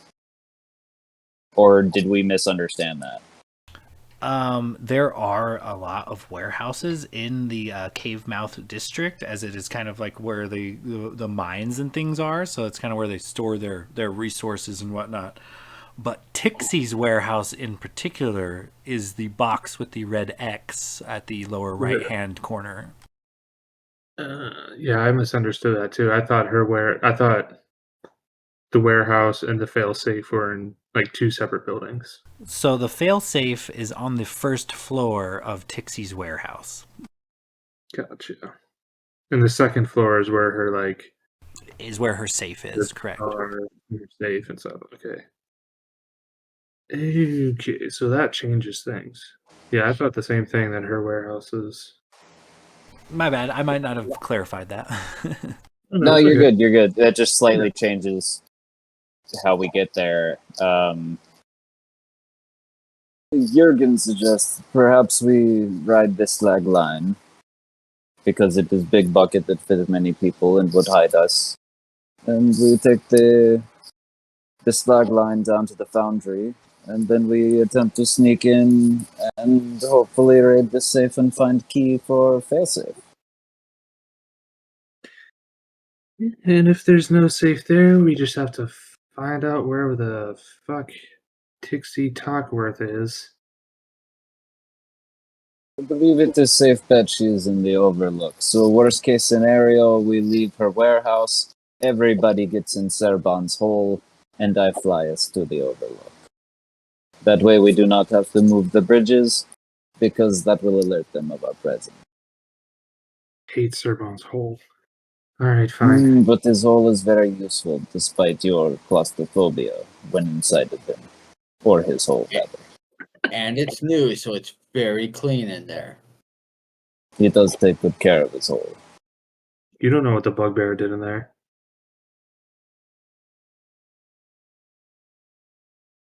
Alright, so I guess we're going to the south end of Old Lockford to try and hitch a ride on one of the buckets on the slag line. Okay, yeah, you guys make your way there with ease. You know, you don't see anything too ominous or anything as you guys kind of get there. Suspended above the magna is this carousel-like chain dangling these steel buckets called the slag line, and some of them contain ore and uncut gems and things. But you could essentially fit 4 small creatures or 2 medium creatures. So I will guess that all of you could actually probably fit into one without being in the hole. But I mean, you could be in the hole if you want. And then, as you guys kind of make your way over to the slag line, it's not particularly hard to get into one of these steel drums, but they're not really moving that fast. Like, it seems like for every minute the chain actually moves, it then pauses for a minute to, you would assume to, be loaded up or unloaded up. And so it takes some time. I mean, you're looking at probably half an hour or so to actually cross in the slag line. But you do make your way to the cave mouth district, and you don't have to get out or anything. You can just continue to ride the slag line around. But as you kind of look out, you do notice that of all the districts here, this one seems to be kind of dark, shrouded in darkness. None of the street lights are on in this district. And as you're riding the slag line by, you do notice that the bridges to this district, both from Old Lockford and Smoldertown, are withdrawn. Like they're not connected at the moment.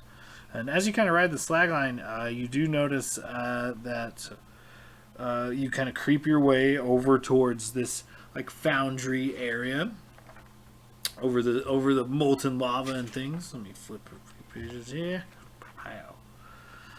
And as you kind of enter this district, the acrid stench of hot metal hangs over this district.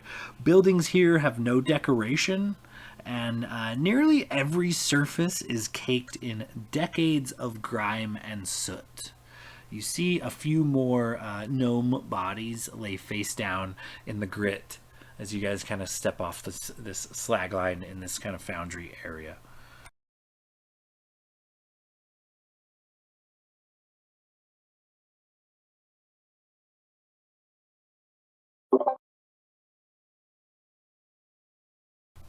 It kind of drops you guys off right at this foundry. So the soot-stained foundry stands at the edge of this district, overlooking the magma lake far below. Its huge sliding doors kind of stand open, revealing dark furnaces and silent machinery. A raised loading dock allows access to the dangling buckets of the slag line, which deliver unrefined ore into the foundry. You guys make your way out before you are dumped, obviously. But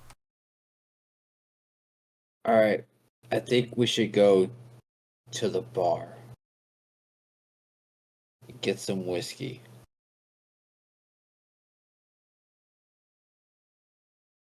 I assume this is some of your dry humor, given the time constraint that we are currently in and all of the deadly robots roaming about.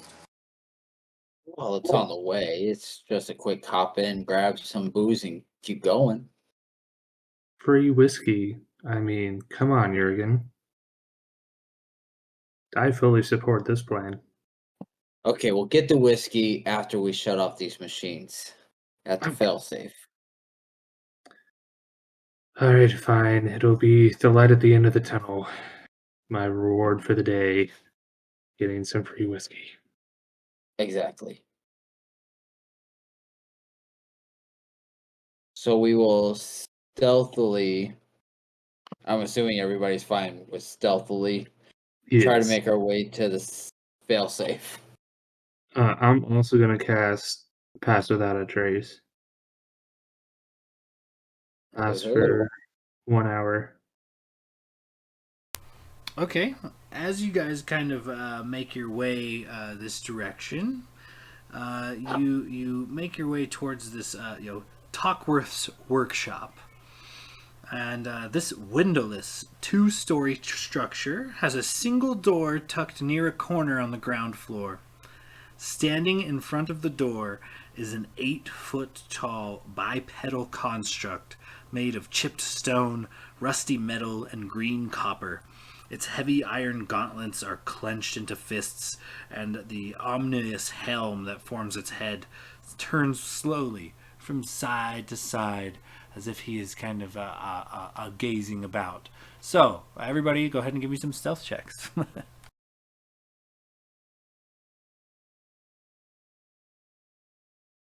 Plus 10 to your roll. Wait, say what now? I cast Pass Without a Trace, so you get to Oh. add 10 to your stealth roll. Sick. I didn't know that you had that. I thought it was Anthony that had it. I was like, fuck, what a night for him to miss. Like, when we really need to have stealth. Yeah. Oh, that's perfect, because I rolled a 4. So 16. That is 29 for Lavore. 24 for Serban.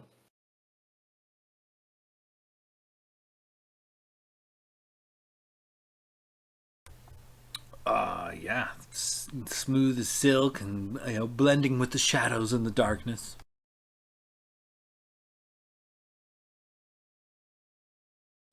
So what was yours, Jurgen? That'd be a 16. Oh, lucky for you, I only rolled a 15. He's so close. So Jurgen, sneezes or like kicks a pebble that may attract its attention, but a lot of you do remain undetected currently.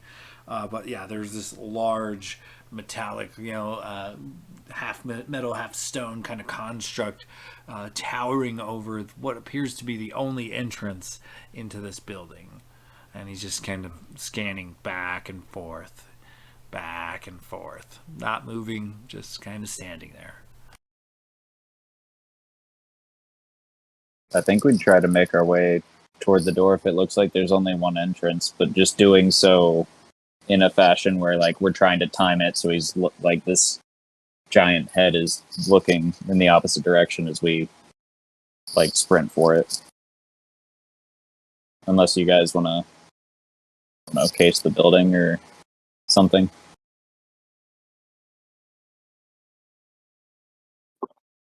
Okay, so he's at the main. Is he at the only entrance that we can see from where we're at? Currently, from what you can see, there is only this one entrance on this side of the building, and he stands pretty massive. He blocks the whole door and then some. Do we see any windows higher up? Like on the walls? Like maybe if we can like circle around to the back? Go ahead and give me a perception check, because you kind of give him a wide berth, but then inspect the building still.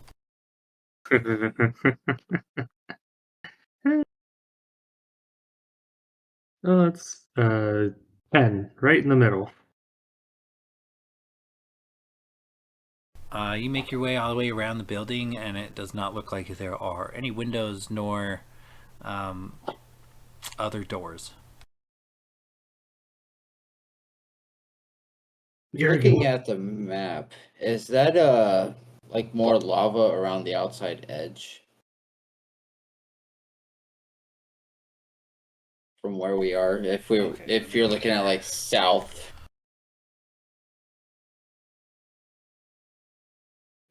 Yes, essentially, Smolder Town is, each of these districts is pretty thoroughly surrounded by lava, but where you are at currently, to the south of this warehouse that you're at, is just solid stone. Like there's not like a lava pit per se, but it is the wall of this large cavernous room that contains these like four districts.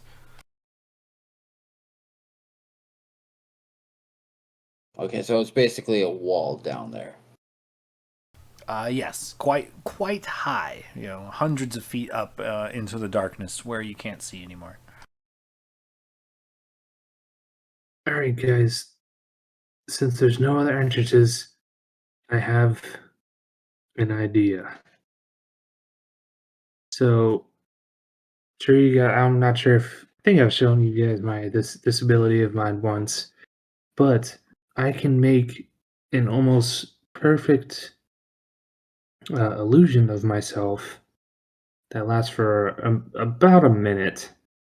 But what if we creep around to the side of the building, and then I create this illusion, and I can like have him like call out, like wave at this metal man, and then sprint off in the other direction, and then we just sneak in the door really quick while he's chasing my illusion. That sounds like solid plan to Jurgen.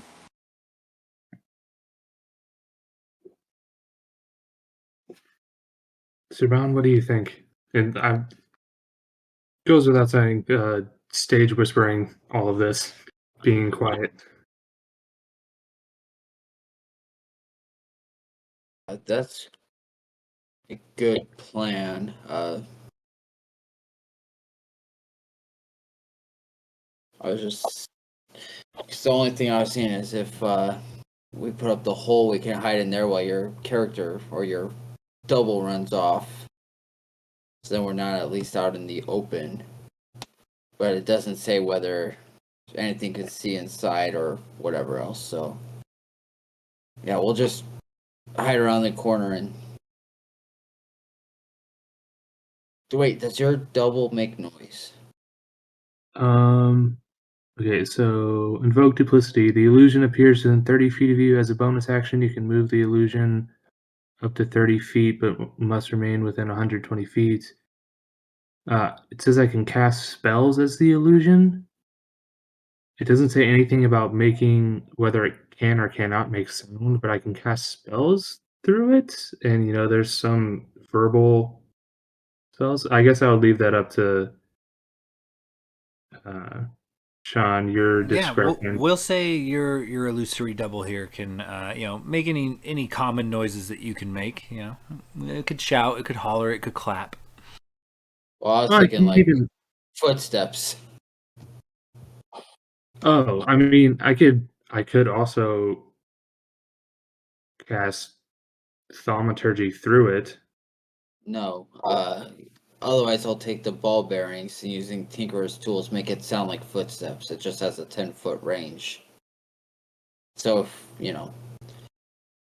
throw it after your double, it'll sound like it's running. True. Yeah, that could work.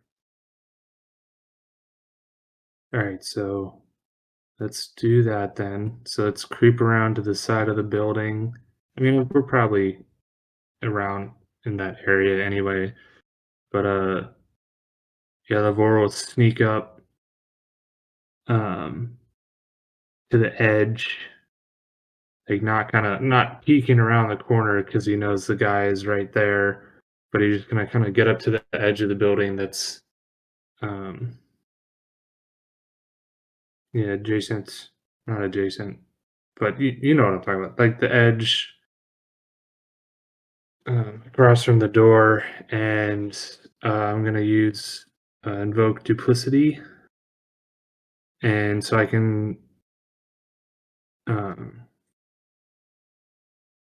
the illusion appears. Yeah, I can make it appear within 30 feet of me. So I just put it like 30 feet out um, from the door, and I'm just gonna have him like turn and look at the metal automaton and just kind of like flick him off and then laugh and then do a like his full movement as an action. Well, it's a bonus action for me, like a action to cast, bonus action to make him move, like just start running in the opposite direction of the door. As you kind of make this illusion happen, and the this shield guardian kind of closes it folds its arms, it's kind of has its arms folded as it's looking back and forth, scanning back and forth with its head. But as you do this little illusion, you do clock that the excuse me, you do clock that the shield guardian head like snaps to and begins watching this illusion move about, but it does not actually move.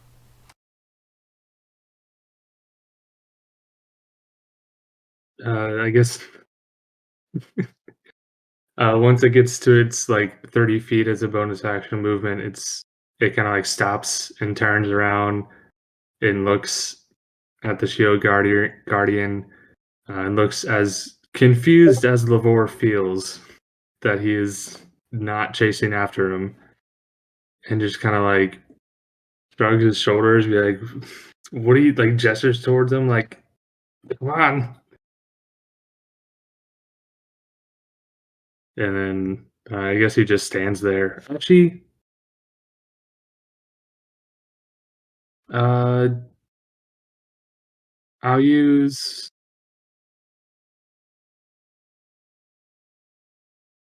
I'll stop for a second, real quick, and turn around and be like, "Guys, he's not chasing after it. Should I cast a spell at him through the illusion to see if he'll maybe chase after it if it attacks him?"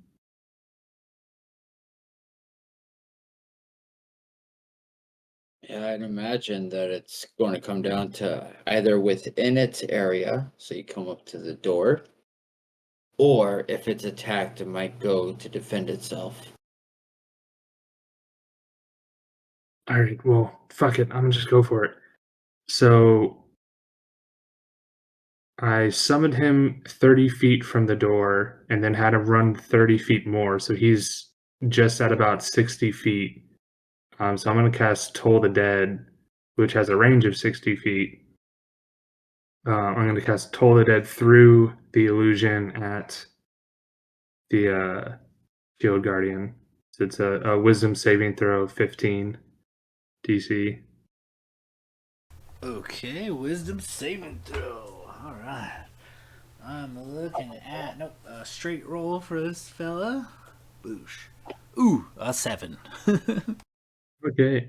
All right. So he takes 2d8 necrotic damage as a sound of a dolorous bell fills the air around it for a moment. So 2d8. That's 8 damage, 8 necrotic damage. And with that, this beast kind of just erupts with a roar and a screech that sounds more like nails on a chalkboard, and does lumber forth from the door, raising its fists high in the air, and goes to smash this illusion. Okay, Giving so you that guys was a my brief window. so that was my action to cast a spell. I'm gonna use my bonus action to move him again, uh, and make him kind of like look terrified and afraid, and he just like runs off another 30 feet away from the automaton. Okay, yeah. As your invoked duplicity kind of tries to escape the general vicinity here, What happens if should he strike your invoke duplicity? That is a good question. All right. Absolutely nothing. If it's Yeah, smart enough, it'll realize it's an illusion. yeah. If it's a complete idiot, it might try and attack again until it realizes something's wrong. Okay, perfect. Yeah, this thing goes and smashes and hits nothing but earth and smashes and kind of it's on like a smashy rampage chasing your illusion at this moment, which gives you guys a brief moment to make your way inside if you'd like. Yeah, as soon as it left, I figured we'd both Yeah. get right behind him. Yeah, I think Okay. we all. You guys barrel in through the door. The ground floor is one big work area containing a smelter, drums filled with clockwork parts, and a dizzying array of tools. Mounted on one wall is an iron ladder that ends before a trapdoor in the ceiling. Inscribed on the floor is a complex geometric design that pulses with light. In the middle of this design, embedded in the floor, is a 1-foot square metal box with a keyhole in the top of it. You do notice in this area with the smelters and the boxes and barrels of various gears, as you kind of come bursting through the door, we'll say with those kind of stealth checks, maybe you weren't just foot to door bursting through, but you do notice in this immediate vicinity, as soon as you walk into this room, there are two what appear to be animated suits of armor that are currently unaware of you guys' entry, but they look to be assembling one of these like clockwork dogs. The two of them work together and are putting like gears and little pieces together using tools and things to build a clockwork dogs in this room. I'm gonna need everybody to give me another round of stealth checks to remain hidden from these guys. Pass Without a Trace lasts for an hour, right? I believe so, yes. 26 for Serban. 24 for Jurgen. Oh, no, sorry, 23.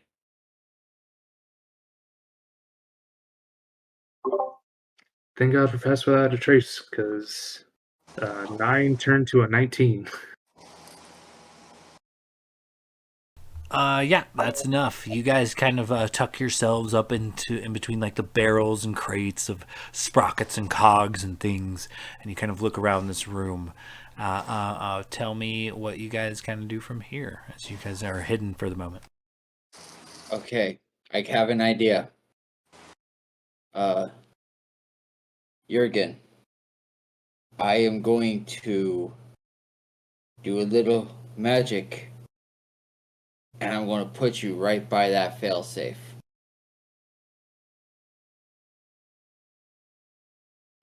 And then you just push the button.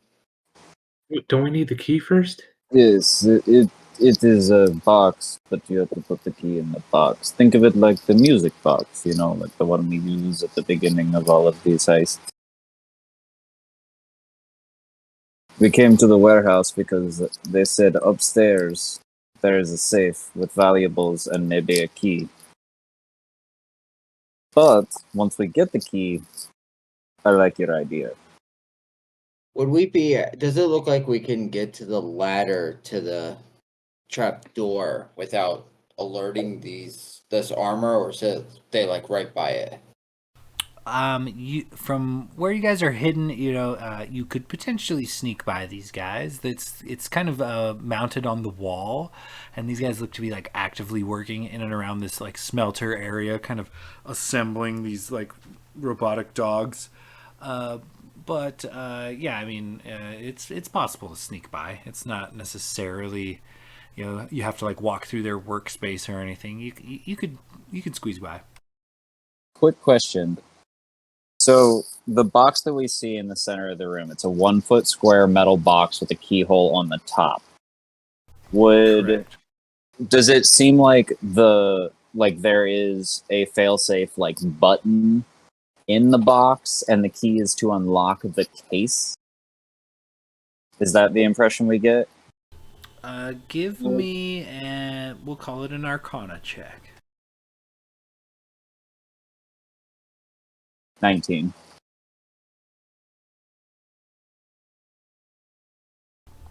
As you kind of look this box over, doesn't look like it has any hinges. Doesn't look like it's actually like a chest. Doesn't look like it opens, but it does have a keyhole.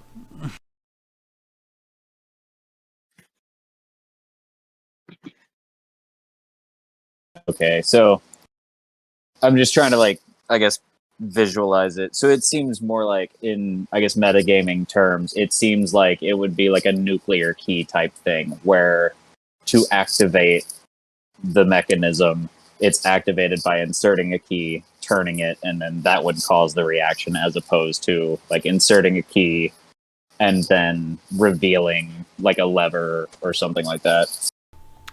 You're pretty sure that that's how it works, yeah. Okay, just making sure, because it would have changed things if it was just a case or a cover. In that case, yeah, I think our move, boys, is to try to sneak our way upstairs. Then that's what we'll try to do, is sneak our way to the ladder. After I tell Dr. Doggy to stay. Okay, yeah. You're gonna need you guys to give me another set of stealth checks as you move through the room and up the ladder without alerting these very busy animated suits of armor. Oh no. You don't say that right away, Alec. That's a dirty 30 for Jurgen. Ding. That's a 13 for the lore. 21. All right, we leave Lavore. Jurgen and Jurgen and Serban, you make it up this ladder, no problem. Jurgen, you're just right at the top, ready to push the latch open. Serban's not far behind you, and only a couple of rungs up the ladder, it looks like Lavore's foot slips out and clatters a bit against this metal rung. And the two animated suits of armor both look over, and while not spotting either of you, they have absolutely spotted Lavore and immediately drop what they're doing and move in to apprehend him. So, that being said, we're going to have to roll some initiative real quick. Oh boy. Sorry, guys.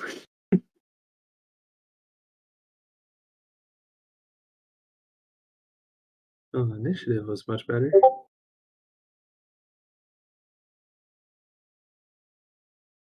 All right. What do we got? I got an 18. Or no, sorry, 17, not 18.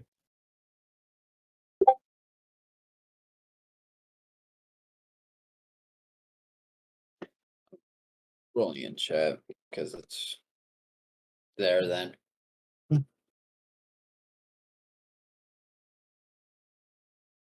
All right.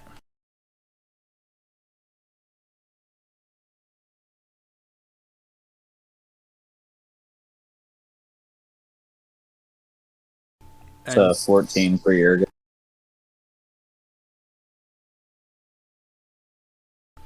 Okay, so we've got Serban, Lavore, Jurgen, and bringing it up at the bottom with 11, the animated armor.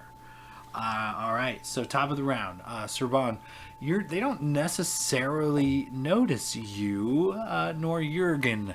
You are about halfway up this ladder with Jurgen in front of you, and your comrade at the bottom is currently attracted the attention of these animated suits of armor.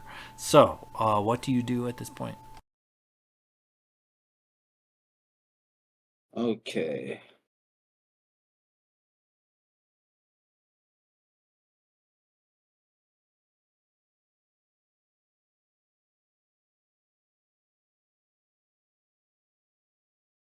I'm going to.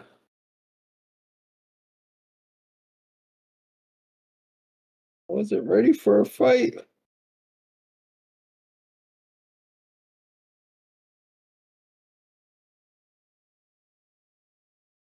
Okay, so they haven't seen us, but they know Lavore is there for a fact. Yeah, they have like dropped their tools and things. They dropped the cogs that they were making the dogs with, and they have both turned their attention to Lavore and stood up and arms out in aggressive manner.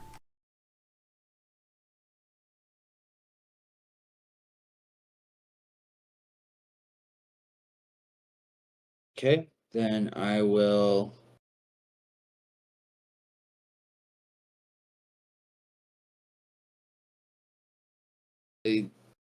Shoot one with a firebolt. Okay, give me an attack roll.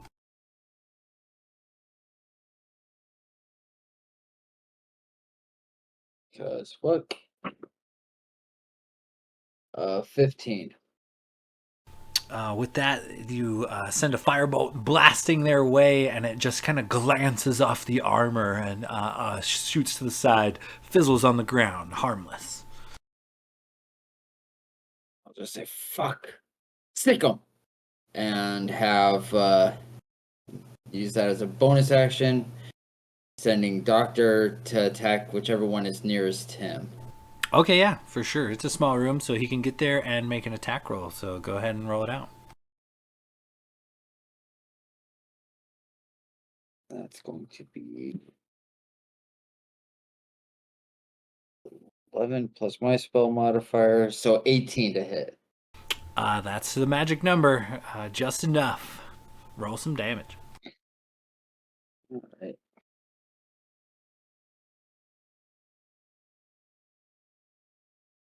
So D8. Yes. So 7 plus my proficiency for 3. 10 points of force damage. As you kind of unleash this magical energy, or wait, no, it was your dog that unleashes this kind of magical biting process and starts tearing at this fucking ankle and whipping him back and forth, kind of definitely hindering this beast, getting a good chomp in on it, bending some of the metal around its boots.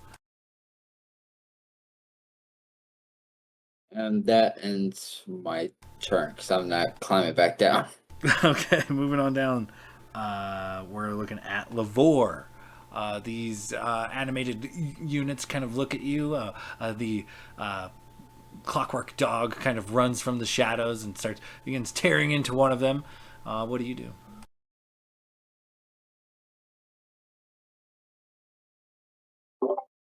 Shit. Okay. Alright, I'm gonna cast a first level guiding bolt. And it's the closest one. Okay, great. Go ahead and make it happen. Give me an attack roll. Alright. +7 to hit. Oh my god. The 14. Similar to the other magic, it just kind of glances off this pretty shiny and esteemed looking breastplate, but nonetheless, it bounces off and fizzles to the ground. Lavore is also gonna say fuck and then climb back down the ladder. So I'm assuming I didn't get that far. You So were I only dropped like out. one ring up or so you don't even have to climb up. You could step off the ladder. Yeah, I just step off and then um, my passive insight is a 17. Would I have gotten the idea that they only noticed me and not my friends?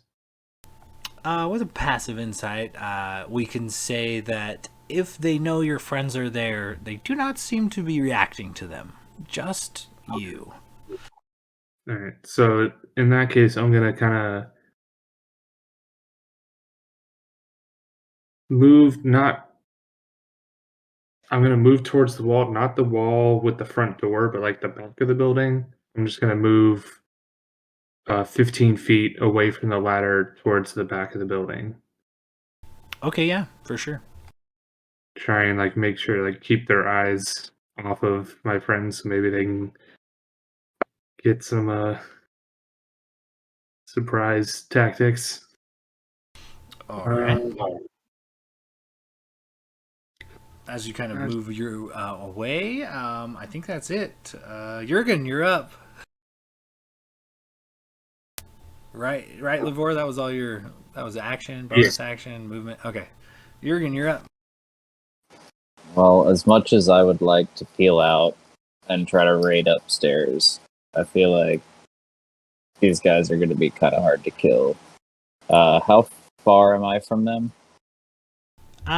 We'll say this is about probably 20-foot ladder or so. So you are about 20 feet or so above them, 5 feet away. So 25 feet. Well, fuck it. I'm a barbarian.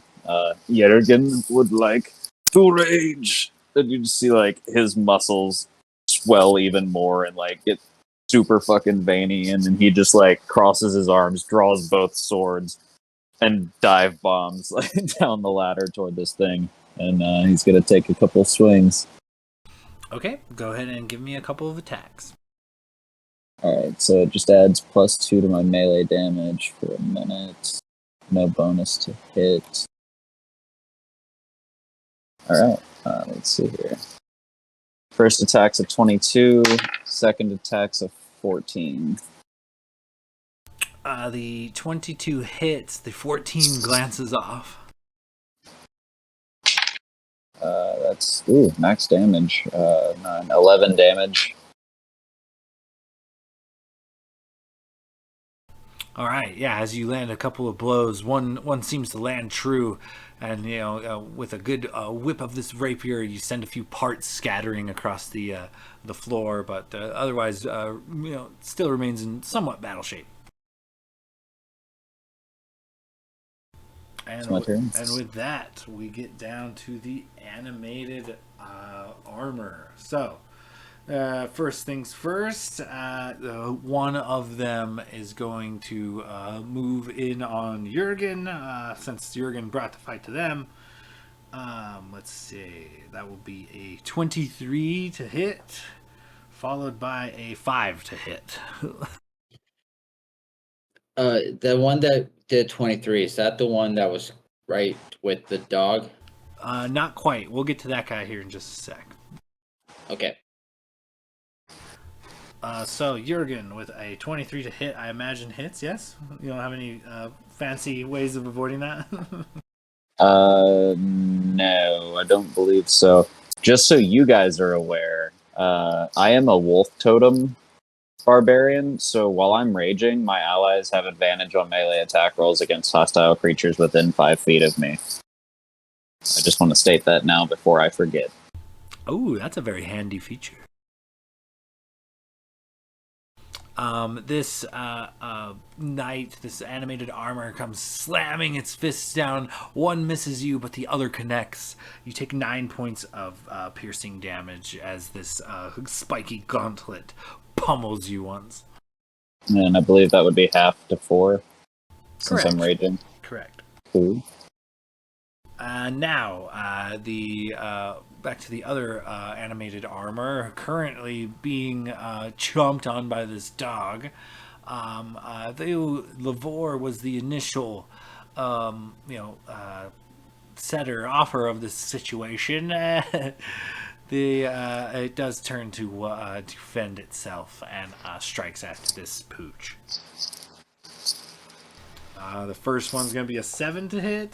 The second will be a dirty 20.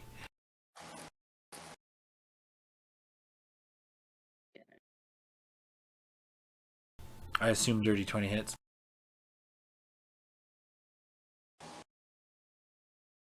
Unmute me. Yes.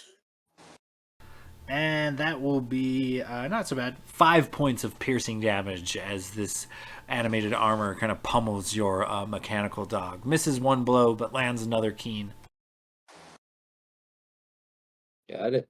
And that goes back to the top of the round. Sir Bon, you're up. Still about halfway up this ladder, kind of looking down on this fray. All right. Seeing as my dog just got hit,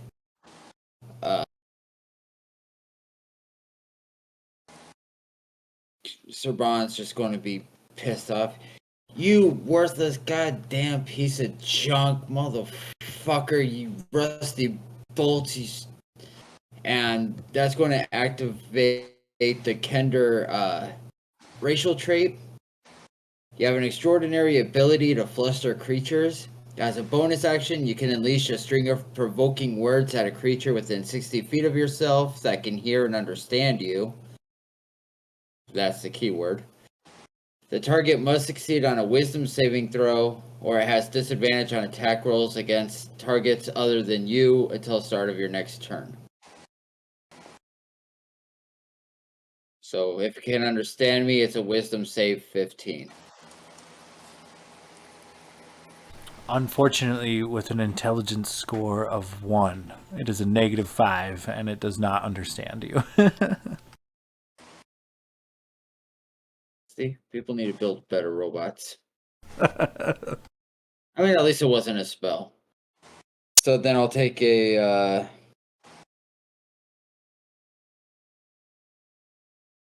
another shot with my firebolt. All right, go ahead and give me an attack roll. Nope. Too pissed off. Flies wide as you're getting a bit emotional as you watch this thing pummel your cybertronic pet. And that ends my turn. Moving on down from Serban, Lavore, you are up. Currently kind of backed away from the situation, and it looks like Jurgen and Serban's mechanical dog seem to be taking the focus away from you currently. What do you do at this point? So, oh, shit. Never mind, I'm not gonna do that because that could end badly. Yeah.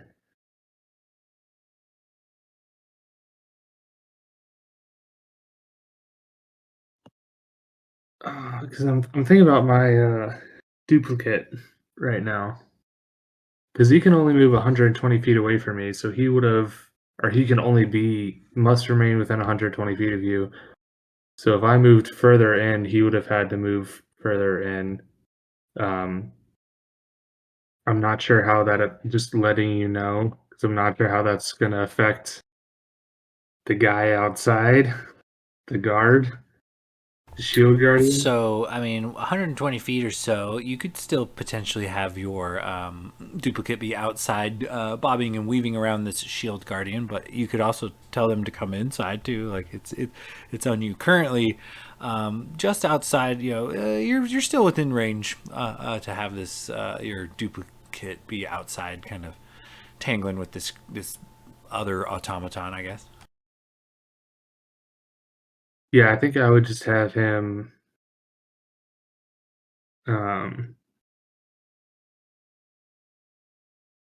mean, it's a bonus action each turn, so I think I would be using my bonus actions on each turn to make sure he's still like kind of just running back and forth, just trying to keep this kind of wild goose chase. But Okay. yeah, for my action, I'm gonna do Toll of the Dead on the animated armor that Dr. Schnauzer doggy Schnauzer chomped onto. Okay, yeah, great. It's a wisdom saving throw 15. Raw roll of a 5. Nice. And since he's already been damaged from Dr. Doggy Schnauzer, it's a D12 instead of a D8. He has lost hit points. Very nice. 2D12. Oh, god damn it. Are you. That's 8. 8 necrotic damage as a sound of a Dolores bell fills the air briefly around the armor. And you notice as this kind of a vibrational sound wave kind of surrounds the armor, it sort of shakes a bit as it kind of fights it off to correct itself. A few plates kind of pop off and scatter to the ground. I just kind of like happy laugh a little bit, like I got him. Yes, I got him. Okay, just don't die. And I'm just gonna stay there. Nothing's fucking with me right now. Okay, moving on down. Jurgen, you are currently, dipping and dodging from blows from this animated suit of armor that you guys are going toe to toe. What do you do from here? He's raging, so I don't think there's anything going through his brain other than just tear through this thing. And since he's dual wielding, he'll take 3 swings with his short swords. Very nice. First one's a 23, second one's a 21, third one's a 16. First 2 hit. Alright. It's going to be 1d6 plus 5, 15 points of damage.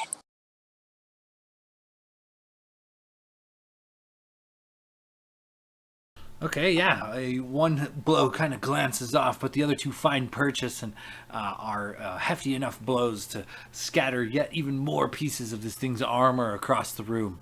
It's looking a little worse for wear. It's still holding together, but there are several holes in this one whole suit of armor. And he'll just beat his, like holding his short swords, he'll beat his fists against his chest and just scream at this thing. And that'll be his turn. All right. Moving on down. That is the animated armors. The one doing some battle with Jurgen comes in with a couple more blows. I am looking at a 16 and a dirty 20 to hit. Oh yeah, they both hit. My AC is dick. Okay, great, awesome for me. You are looking at 6 piercing damage from the first attack, half to 3, and 9 piercing damage from the second attack, half to 4. Alrighty.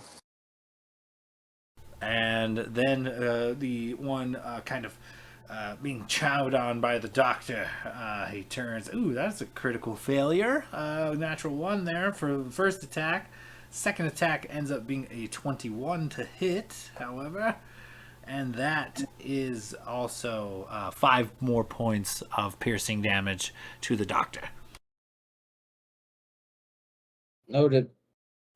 And with that, Sir Bon, back to you. About halfway up this ladder, looking down on the chaos. All right, so still pissed off. He's going to take 2 more shots with Firebolt because I forgot at 5th level I get an extra attack now for being a battlesmith. That's going to be a 25 to hit. I'm shooting at the one attacking the dog. Okay, duly noted. And a 21 to hit. Both hit. It's Firebolt.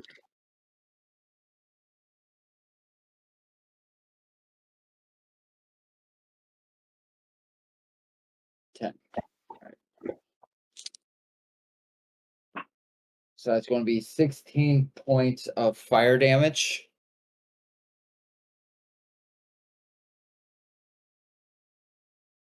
Okay. Oh no. It's 2d10. So. Well, it's a cantrip, so I guess it doesn't count with the extra attack. So yeah. Just the 16. And then I'm gonna yell at Dr. Doggy. Oh, fix yourself up. And it's going to repair itself. That's my bonus action, and that will end my turn. Okay, yeah. As you hit it with some more blasts of energy, you blast pauldrons and a good portion of this thing's chest piece off, combined with the doctor's chomping. There's not a whole lot left to this suit of armor. It is barely maintaining form. And moving on down from there, Lavore, you're up.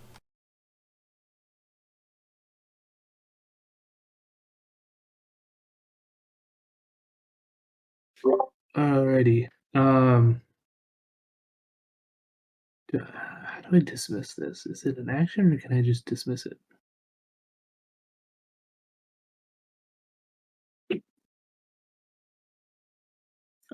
So yeah, I can just until you dismiss it. So, I think as a free action, I can just dismiss the invoke duplicity. I don't think it takes a because it's a concentration, essentially a concentration spell. Yeah, you could willingly drop concentration on it and just kind of dismiss it. Yeah. So I'll let this be a bonus action if you want it to be, but before he gets dismiss it, I just want to have him like turn to the shield guardian, and just like flick him off, and then just poof into nothing as I dismiss him. Okay, for sure. You can pull that off as a free action.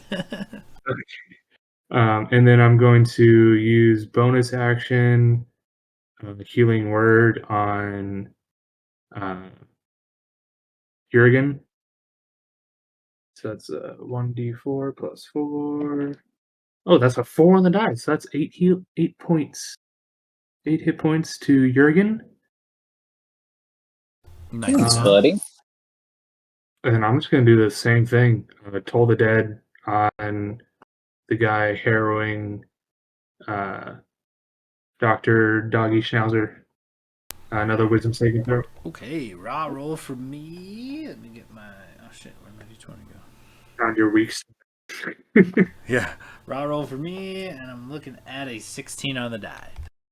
That succeeds. I think is it half damage? Oh no. Yeah, no, if you succeed, it's just nothing. I mean, it's a cantrip, so that makes sense. Right. Yeah, so nothing happens. There's another ring of the bell, but this time no sweet vibrations that launch off pieces of the pauldrons or anything.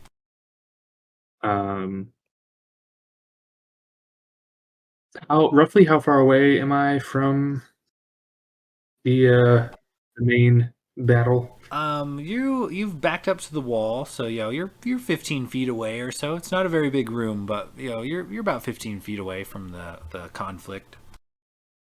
Okay, I'm gonna move. I move 10 feet forward and pull out my pull out my shield and my yik. That's such a hard word to say. Yikla or yiklua. It's basically a short spear, but I'll just pull that out, pull out my shield, my little short tiny spear, and kind of just stand there at the ready, and that's my turn. All right, moving on down from Lavore, Jurgen, you are up. Still going toe to toe with this animated suit of armor.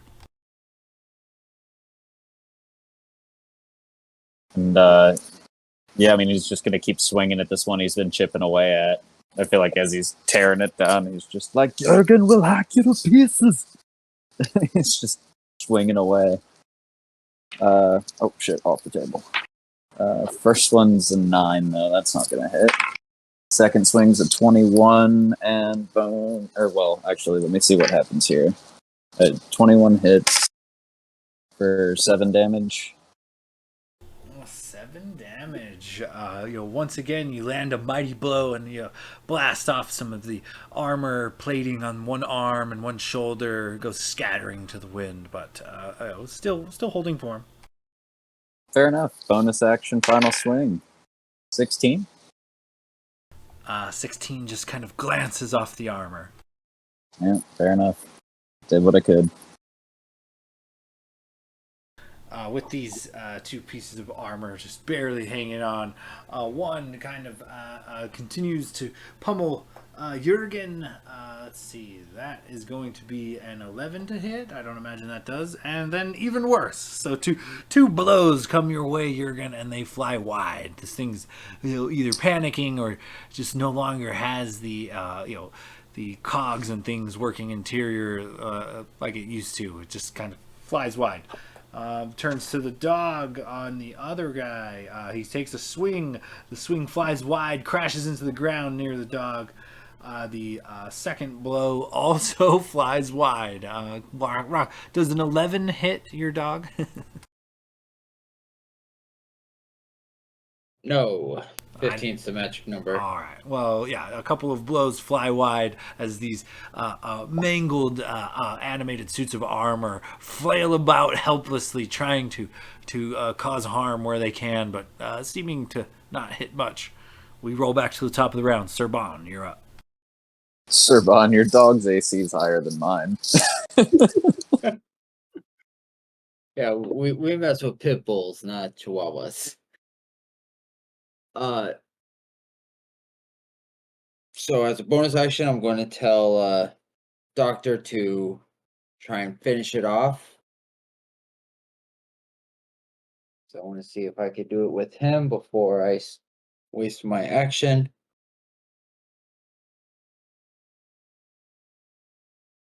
And that'll be a 23 to hit. That hits. With one hit point remaining, go ahead and tell me how you want to do this. So Doctor's just ferocious, and after the suit of armor swung down and missed, Doctor just bit down on the arm, ripped it off, and threw it back at him, and the sword that it was holding just goes into the chest of the suit of armor, knocking it down. And then I will take a shot with Firebolt at the last one. All right, give me an attack roll. That's going to be a 19. That hits. That's going to be 11 points fire damage. And that is enough. Tell me how you want to do this. So because artificers don't do magic, like it's actual magic, but they make it look normal, he pulls up a little stick that looks like a toy gun and shoots from it, and a fire bolt just goes straight from it, straight through the open eye socket in the helmet of the animatronic. You see his flash of fire, and then just darkness as it falls backwards. And with a loud clattering, both of these suits of armor hit the ground and move no more. And then just kind of an eerie quiet kind of falls over the room. What do you guys do?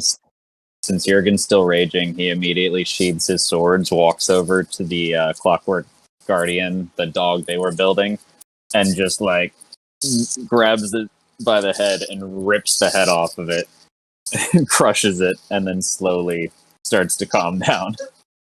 Yeah, it wasn't secured officially, very properly. You damage it with little effort. And as he catches his breath, he just looks back. He's like, I think it is time that we go upstairs and see if we can find this stash. Yes, stop playing. Let's go. Lavore. And Jurgen tosses the crumbled head into Lavore's hands forcibly as he makes his way upstairs. Can I try and dodge it? Yeah, go ahead. Frantically, like, What's your AC? oh yeah, my AC is 17. Oh, there's no way in hell I'm hitting you. Sean, what would that be? Just like a flat strength check to throw it? Strength or dex, your call. Word. Yeah, that's a 7. You don't have to dodge much. It doesn't quite find a whole lot of purchase in your direction. I still feel like he dives out of the way, and I rolled an 8 with +1 to either acrobatics or athletics. So I feel like he just like trips and stumbles over himself and just falls on the ground. It was a bad throw, and you weren't really in any particular danger of like getting hit by it. But you still flinched and went to like move out of the way and like stumble over some shit, almost falling down. Sorry, I just I tripped. We should know by now. I'm not good with climbing things. There was the rope incident, and now this. And I just I will go Don't carefully. forget about the time you jumped off the cliff. And he goes up the ladder. All right, so as you guys kind of make your way to this upper floor, the workshop's upper floor consists of a sparse room furnished with a simple cot and work tables covered in schematics. An iron safe, 5 feet on a side, stands against one wall, its thick metal door fitted with a combination lock and handle. And this is kind of what you guys come into upstairs.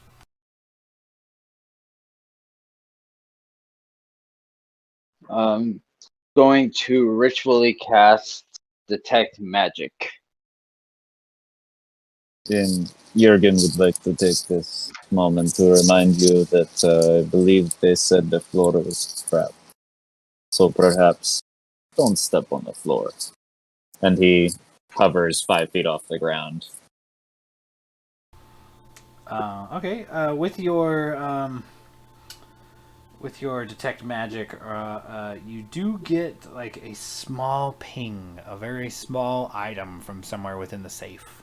But aside from that, nothing stands out at the moment.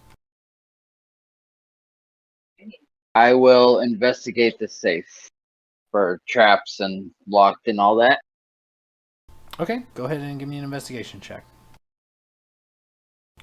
Yeah, and Jurgen, the floor that was trapped was actually the area around the box on the first floor, rather than this particular floor. Ah, okay, gotcha.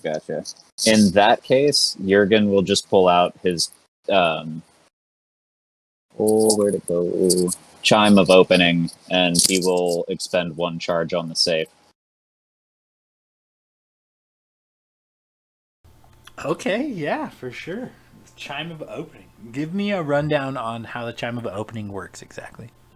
I am dropping it in chat right now. It says this hollow metal tube measures 1 foot long and weighs 1 pound. You can strike it as an action, pointing it at an object within 120 feet that can be opened, such as a door lid or lock. The chime issues a clear tone, and 1 lock or latch on the object opens unless the sound can't reach the object. If no lock or latch remains, the object itself opens. So effectively, it would unlock the safe. And it does. The safe unlocks and cracks open.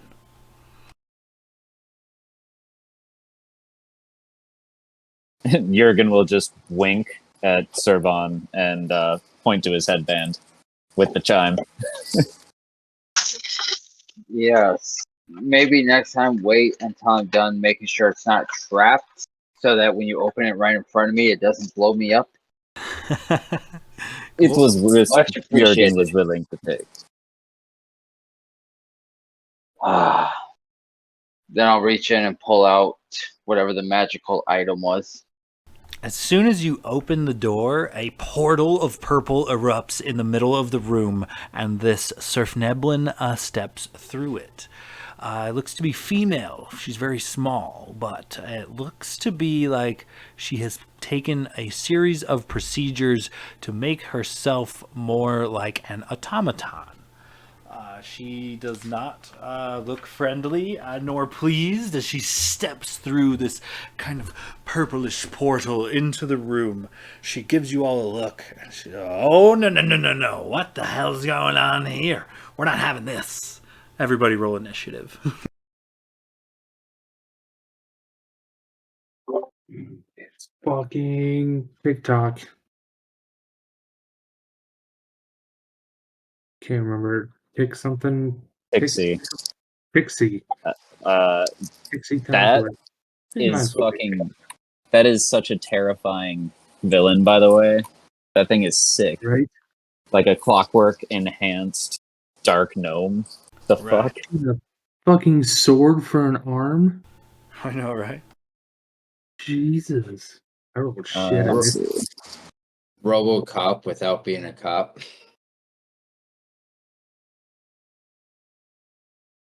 That was a 6.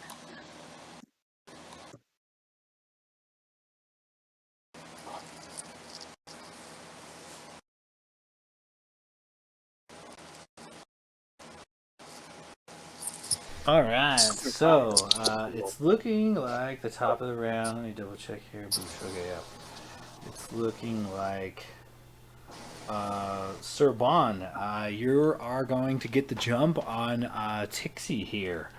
As she kind of steps through this portal, it's like using magic and mechanical know-how, this gnome has transformed most of herself into a machine. What was once her torso is now a steel carapace, and you notice that her body seems to be like discharging jets of steam occasionally, and her left arm ends in a humming blade, and her right arm ends in a metal shield. Her eyes are shiny metallic red orbs, and they stare straight at you in particular. And your first act, what do you do?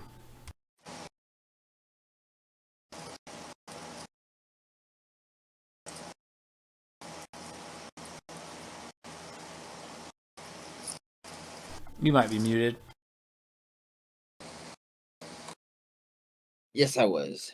All right, so I am going to shriek, and I grab a bit of old food, throw it at her, and it causes Tasha's caustic brew.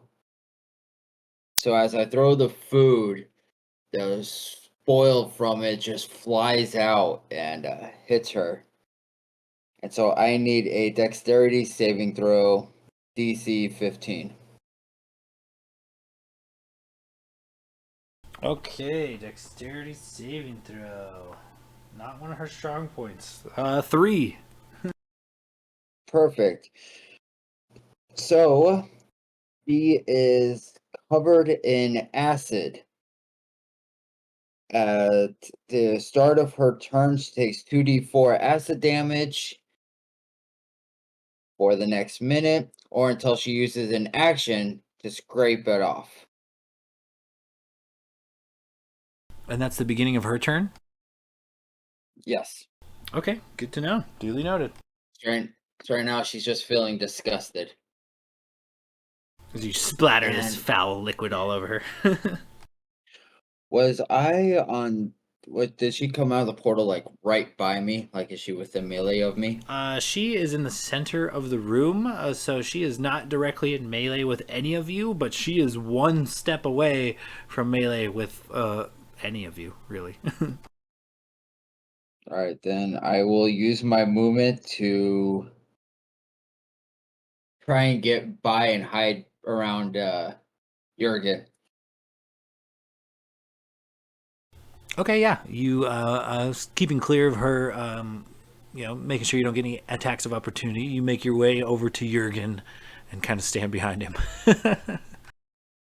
And that ends my turn because I left Doctor downstairs. All right, so moving on down. Jurgen, you're up. Oh, that's nice. So see here. You know what? When else am I gonna get to use this? Jurgen is going to reach into his component pouch and draw out a pinch of powdered iron, and then he's just gonna kind of like salt bay this into the air and cast enlarge reduce on Tixie. And I'm gonna need a Constitution saving throw.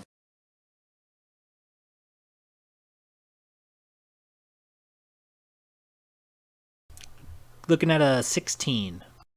Yeah, well, fair enough. That's a bust. Bonus action, rage, and then he's gonna run right up on her. All right. Yeah, you only have to take a step or two, and you are right in her face, melee range. Full turn. Yep. All right. So, she, as you kind of step into her range, she takes a bit of a step backwards, making sure to line up you and Sir Bon. I need both of you to give me some dexterity saving throws.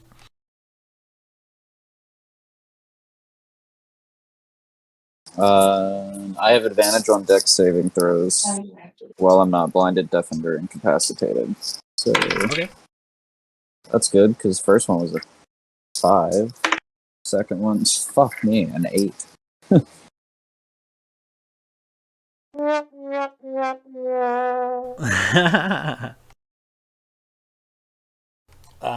Well, you take a total of 19 points of scalding steam damage as she comes up to you and kind of positions herself just right, and a little piece of her metal carapace, the little piece of her metal chest opens up, and a beam of scalding steam erupts outward in a cone, hitting both you and Sir Bol.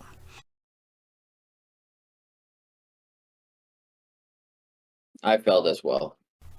Same damage, 19. That just being her bonus action, she kind of very upset manages to take a couple of swings. She pulls this blade-like arm and back and gives it to Jurgen. The first attack being a 21 to hit, the second being 24 to hit. Yeah, definitely. And with this short sword, she carves into you. You take 6 piercing damage. Okay, so we're going to do this from each attack. The first attack, you take 6 piercing damage, plus an additional 10 force damage as she cuts into you. An explosion of force erupts from this blade. And she does it again. Well, that's pretty... The next one, the next attack is going to be 7 piercing damage and 8 force damage erupts from this blade as she kind of cuts into you. That was 4 points acid damage to her at the beginning. Oh, and correct. And you notice, as you had splashed some acid on her, this acid starts eating away, and while it does seem to kind of annoy her and bother her a bit, go ahead and give me an Arcana check there, Sir Balm.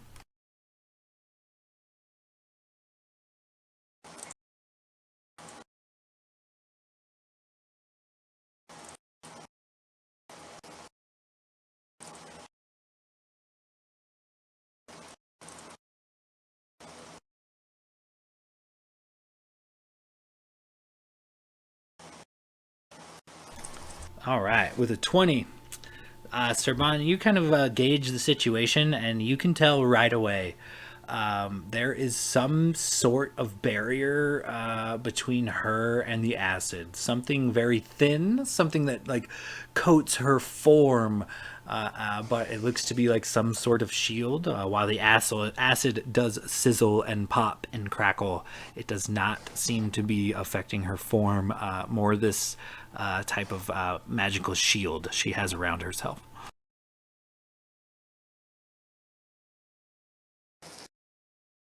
That being said, Lavore, bringing up the bottom of the round, you are up. This you see Trixie kind of sword fighting with your Jurgen in the center, while Sir Bon kind of took a step back and began doing some support role action here. What do you do as you see this kind of combat cracking off? Oh man. I just saw Jurgen get fucked up pretty bad. Oh, shit. Um.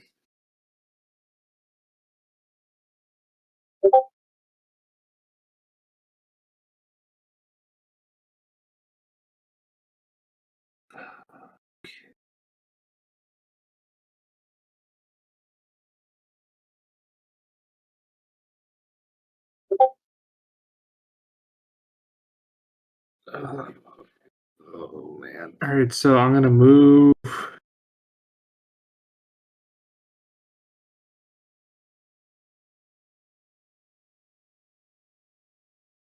Would it be an action to? No, never mind. God, she is wrecking some shit with 2 attacks.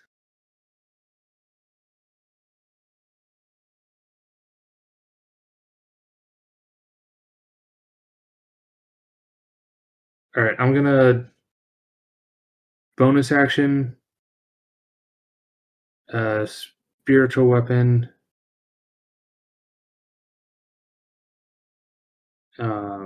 I'm going to make it appear behind her.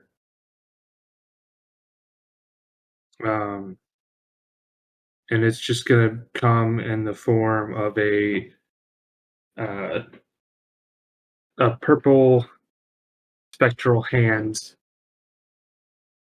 It's with all of his fingers like closing the fist, except his middle finger is extended.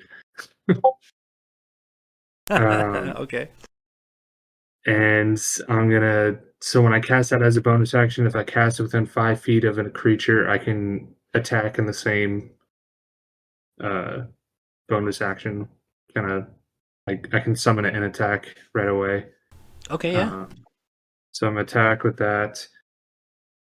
So it's a +7 to hit. Shit, it fell off the desk.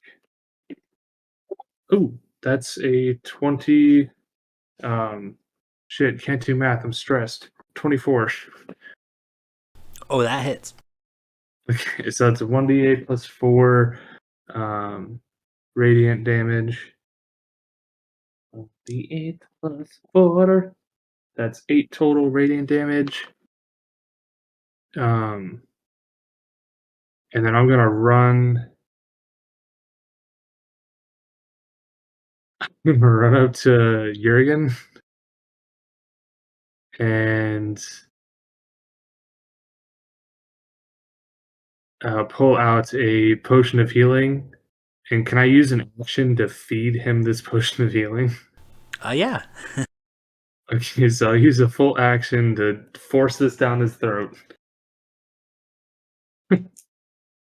um, that is not good on the dice rolls. That's only 4 points of healing. I'm sorry. Jurgen appreciates you. And then how much movement did I didn't use a ton of movement to get right behind No, Jurgen, did no. I? We'll say from where you entered the room, we'll call it 10 feet so far. Okay, yeah. So I'm just gonna move to the side of her. So it's like Serban and Jurgen right in front of her, me to one side, and then the spiritual weapon right behind her. It's just kind of like trying to surround her. And then I'm just gonna stay there. That's my full turn. Okay, yeah, for sure. And you notice when you do some damage to her, like this glimmer of a purple shield that's very, like, almost skin tight, kind of glimmers. And while you did make a solid connection, you feel like maybe you didn't quite get through to her. What the fuck does she have? Okay. All right, moving on up to the top of the round. Serban, back to you. Alright, I am going to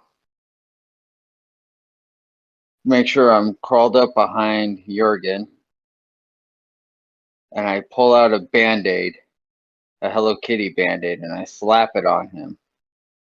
I'm going to cast Cure Wounds at 2nd level.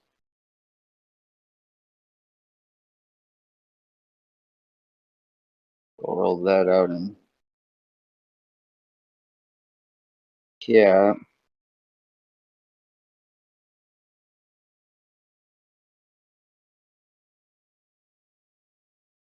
Don't spell modifier.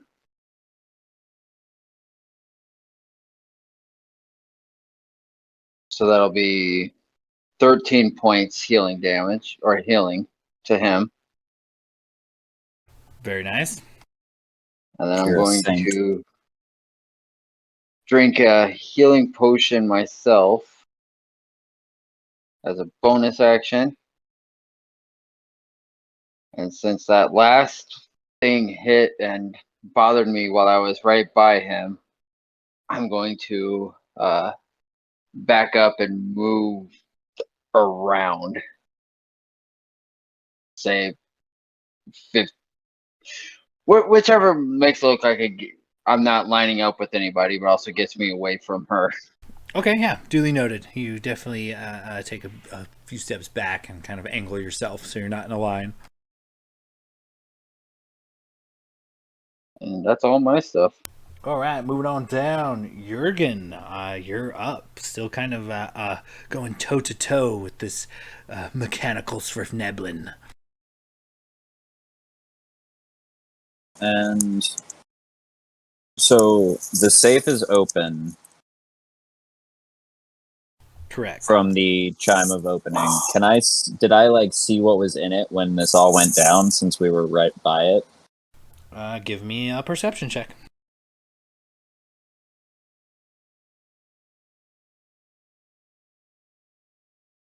See. Thanks to my -1, that is a dirty 1. A dirty 1?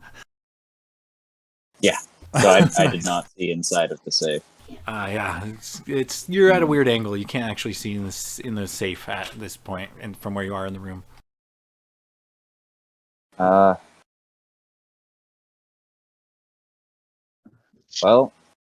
Damn it.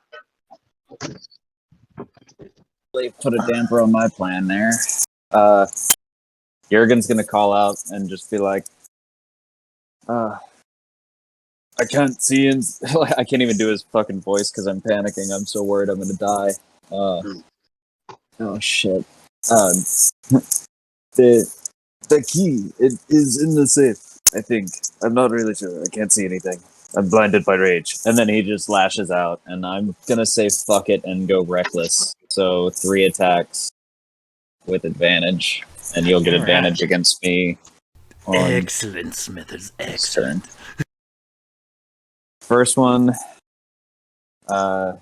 24. Oh, that hits. Second attack. Once 23. I got closer than the other, the butter threw me off. I didn't realize it would fry that fast. So 24, 23, and 18 for the 3 attacks. I'm sorry, They all hit. sat right here and I think All you're hit the whole time. Yeah. You're you're not muted, Chris. Nope.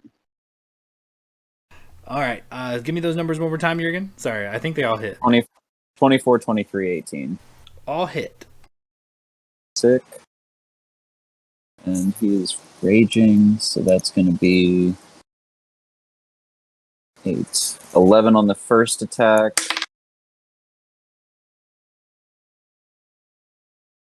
11 on the second attack.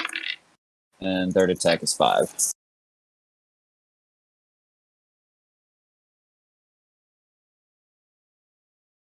You definitely find purchase as your blows begin landing, one and then another and then another. You see that she's taken aback, and though she tries to parry and block with her hand sword and her arm shield, they are actually connected to her, so damaging them does in fact damage her, and she did not like that little onslaught you gave her. And then he just like holds both of the swords out over his head, and he just says, "Jurgen is entertained." And that'll be his turn. He'll stay right there, kind of trying to take the brunt of this for everybody. Okay, so let me see if she gets her scalding steam back. She does not.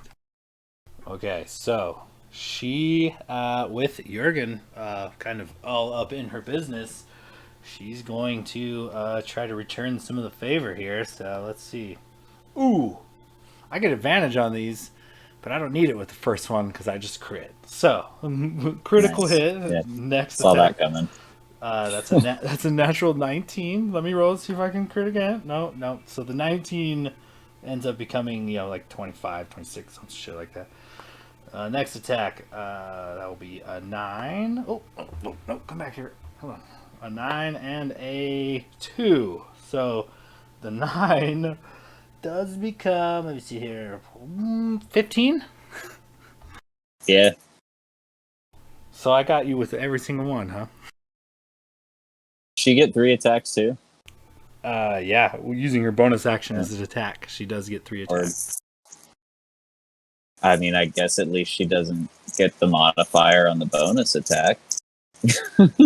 Okay, so for the 2 regular attacks that have landed, we'll break this down so you can half it appropriately. You are looking at the first regular attack, 7 piercing damage, so you can half that to 3, plus an additional 10 force damage as this a burst of energy just erupts from this blade as it carves into you. The second regular attack, same.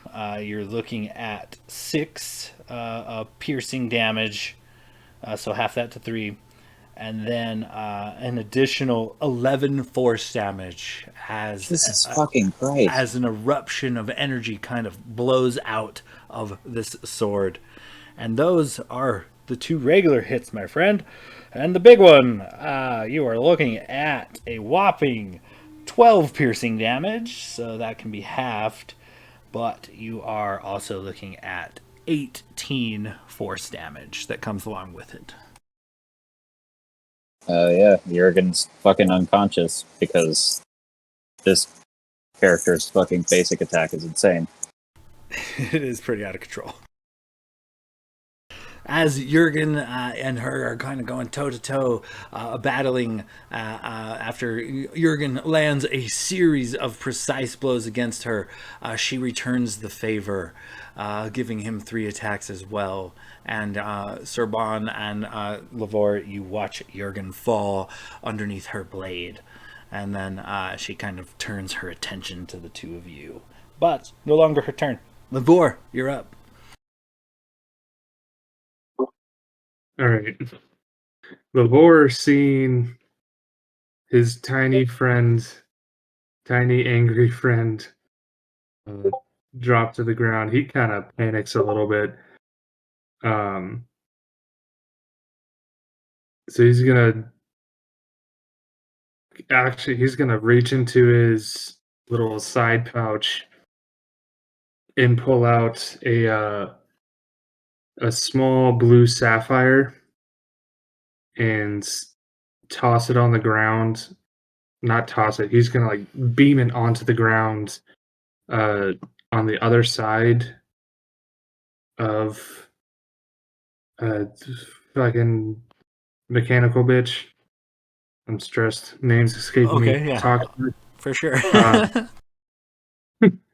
I'm using my elemental gem, the blue sapphire, and so he just throws it on the ground. It like shatters, and then this whirlwind just bursts forth, and an air elemental shows up directly opposite of me on her other side. So it rolls its own initiative. Okay, roll me some initiative real quick. Do So you have the stats for the air elemental, or do you need me to grab those? I got it. I pulled it up. Awesome. I saw this gonna turn it that way, and I was like, I might need to use this. So it is. It's got a +5 to Dex. So I'm guessing is that what? How does that convert to initiative bonus? It's just a +5 to initiative. Yeah, we'll call it. Yeah. Okay, so I rolled a 5 on the die. So if it's +5 for their 20 Dex, that's a 10 initiative. So that's my action. Um, fuck. Bonus action. If I were to try and pick up, like physically carry Jurgen, would that be like a full action or a bonus action or? So do you just want to pick him up, or are you trying to move him somewhere? What's the goal here? Um, I kind of want to try and like pick him up and carry him, and then maybe move away from the deadly mechanical lady. Jurgen's not very big. You can absolutely do that. Grab him and pull him backwards. You know, the room's not very big either, so you guys are only going to get about 10 feet or so. Yeah, I would just get like try and get 10 feet away from her. Would I still have a bonus action after that? Yeah, I'll allow it. Okay, then I would use another healing word at a first level. Actually, yeah. No, third level. Actually, no, I'm touching him. So cure wounds. I use cure wounds third level Very on nice. Urigan. So that is 3d8 plus 4.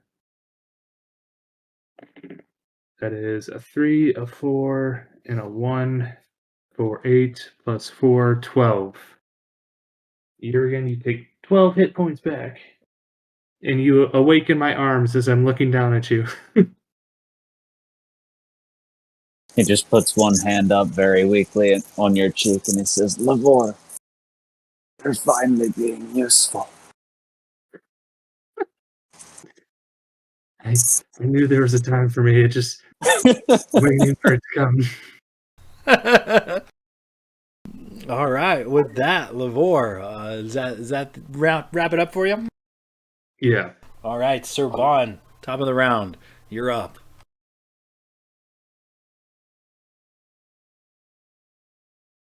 Okay. Sir Vaughn, give Seeing me a Jurgen. perception check real quick. I'll let you go perception or arcana at the top of the round.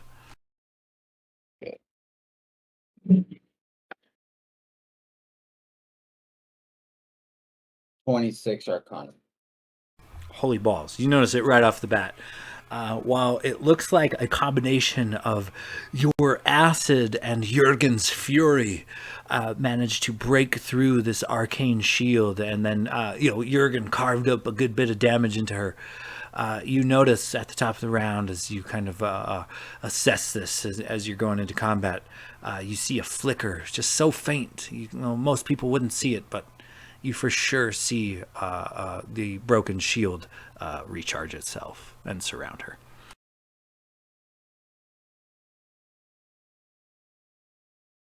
Okay. With my action, I'm going to cast Mage Hand to try and grab the key from the safe. Okay, yeah, easily done. You know, there's a few other items in there, and you fiddle around a bit, but you do grab this long cylindrical like key.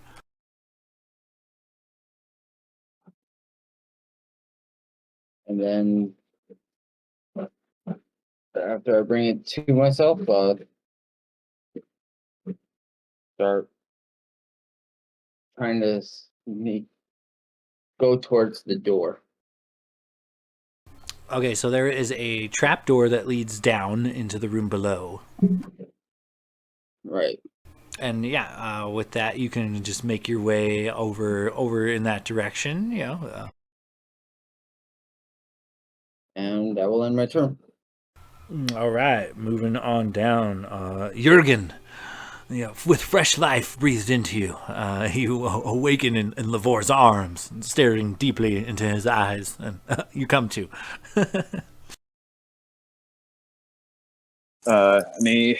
Oh god, I don't know how I want to fucking play this. So Serban has the key now.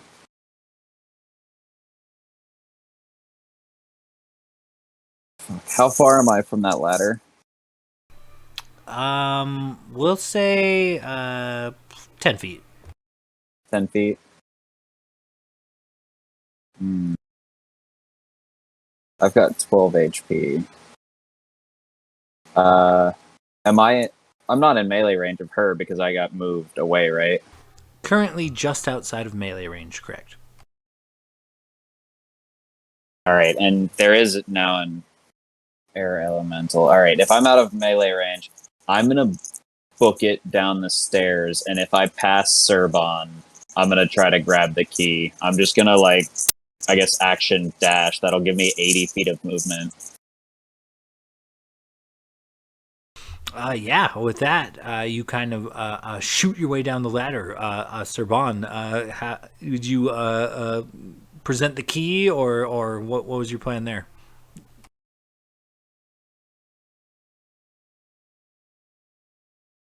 I assume you had it maybe in your hand, or...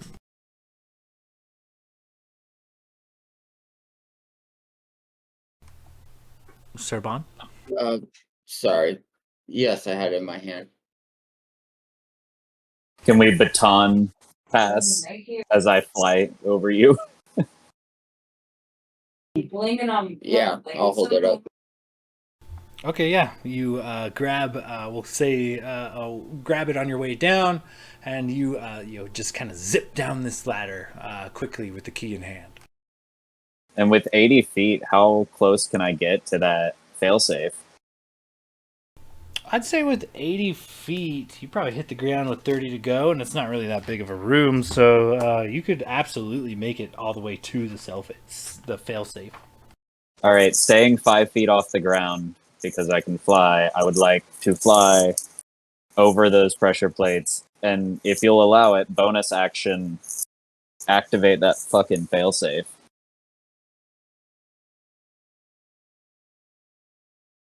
I'm not sure how that works in action economy because it's like interact. Okay, so it all comes down to this. I'm gonna need... Hold on, I gotta look something up. Can one of you drop the... Maybe this will be faster. Can one of you guys drop the Crown of Madness, the language to the Crown of Madness in the chat? Yeah, I got you.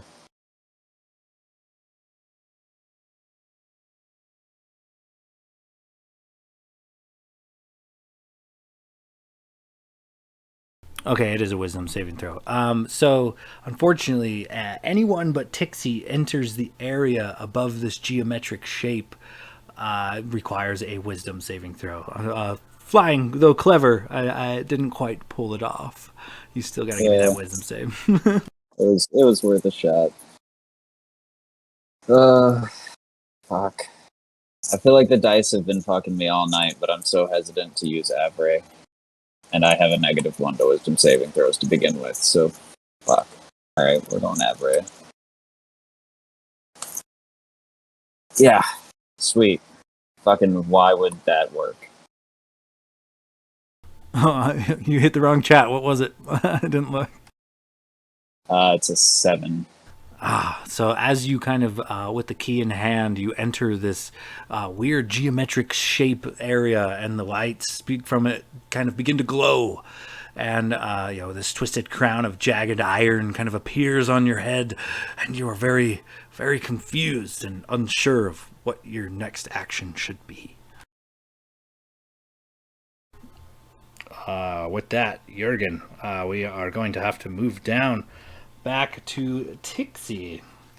Well, Tixie in the room, kind of running out of targets here.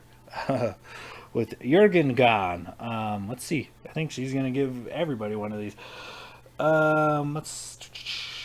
She withdraws the blade briefly. It swaps out for a hand, and as she extends her hand outward, she points in the direction of Surbon.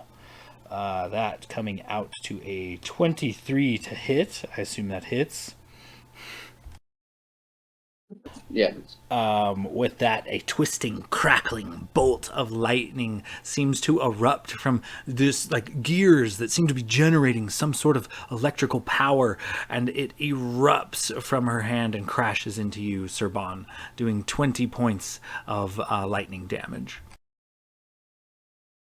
She turns and points that same hand to Lavore. Lavore, I don't assume a 12 hits? No, that misses. Oh, thank God. A twisting, crackling bolt of lightning strikes out from her in your direction, but it misses and singes the wall behind you. And then to the air elemental as well. Oh, fucking yeah. I rolled a nat 20 on this air elemental. Give me a sec. This is a lot of dice. Alright, I'm looking at a whopping 31 points of lightning damage crashes into this air elemental. Jesus. All right. Well, it's got a 90 HP, so I'm keeping track of that.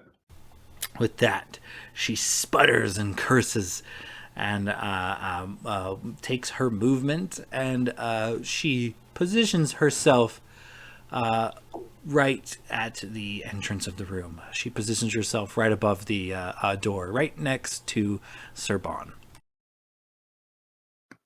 Moving on down, that is the elemental. All right.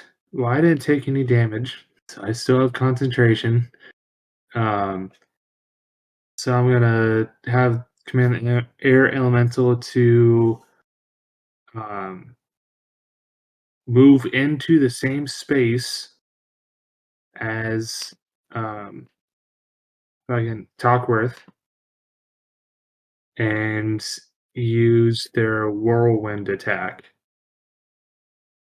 So each creature in the elemental space must make a DC 13 strength saving throw. On a failure, the target takes 3d8 plus 2, 15 is average, 3d8 plus 2 bludgeoning damage and is flung up to 20 feet away from the elemental in a random direction and knocked prone. If the thrown target strikes an object, such as a wall or floor, the target takes 1d6 bludgeoning damage for every 10 feet it is thrown. Thrown to another creature, they make a dex save, or they take the same damage. If the saving throw is successful, the target takes half the bludgeoning damage and is not flung away or knocked prone. So I need I'm looking at a 7. Yes. All right, so I don't know how you want to do I'll leave it up to you how you want to do the random direction, but she is going to be flung 20 feet away in a random direction. Okay, yeah. I mean, I'll roll the die. We'll say, yeah. You fling her from where she is across the room and into the wall nearby. She solid 20 feet of movement and pretty much out of your guys' way and out of the way of this trapdoor. All right, sweet. So that was 12 plus 2, so that's 14 bludgeoning damage. And then if she was flung 20 feet away, that's an additional 2d6 bludgeoning damage. So that's another 8 bludgeoning. So that's 22 bludgeoning damage total, and she is knocked prone as this elemental just moves over her and does like this crazy whirlwind spin and just shoots her into a wall. And that's going to be his turn. You notice as this elemental kind of picks her up and bashes her around a bit that once again this like purple force field that seems to be surrounding her body breaks, and she does in fact take some damage from this. Nice. And moving on down from the elemental, that's you, Lavore. Alright. So Lavore is going to look at Serban, look at Elemental, look at Toxworth, and then back to Serban, be like, let's get the fuck out of here. And then he's going to run to the trapdoor, and as he gets to the trapdoor, he's going to look at the Elemental and just say, stay here and keep her busy. Do not let her follow us. And then he's going to take full movement to get as far down as he can. Because as far as he knows, Jurgen has been successful in tripping this failsafe. Okay, yeah, for sure. You make your way down the ladder. And that's going to be my because I haven't taken any action. Can I look around? I would like to check to see, like, as I get down, just kind of like take a look around and see the situation. You do see Renwick. Renwick. Sorry. You do see Jurgen with his a very befuddled look on his face, and a crown of jagged iron seems to be around his head. And he is currently in the walking around in this like weird geometric kind of sphere that's been kind of etched into the ground. The runes are glowing, and he looks thoroughly lost. Okay. Can I see if he still has like the key in his hand? Oh, he does. And it doesn't. I'm assuming I can tell that he has not tripped the failsafe. Does not look to have tripped the failsafe. Okay. Shit.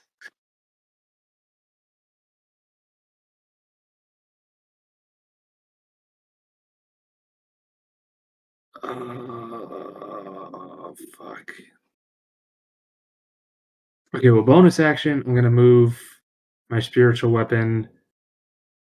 I probably would have actually done this before I ran downstairs, but I would have moved my spiritual weapon. I can move it 20 feet, so I would have moved it as close to Toxworth as I could, and ran downstairs, saw this. Oh,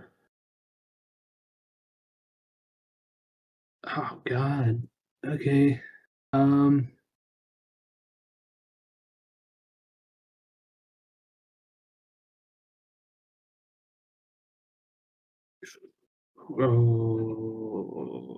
yeah, I don't know what I would do in this situation, or Lavore would do.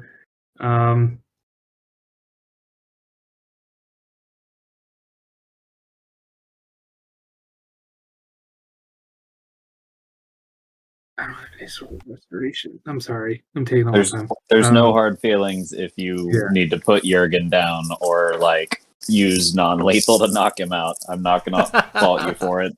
Yeah. I would just walk.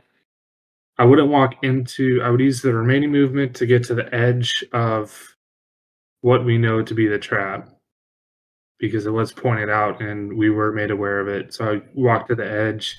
Okay, yeah. You walk to the edge. Jurgen is still, a few arm distances away within the circle. But I use command at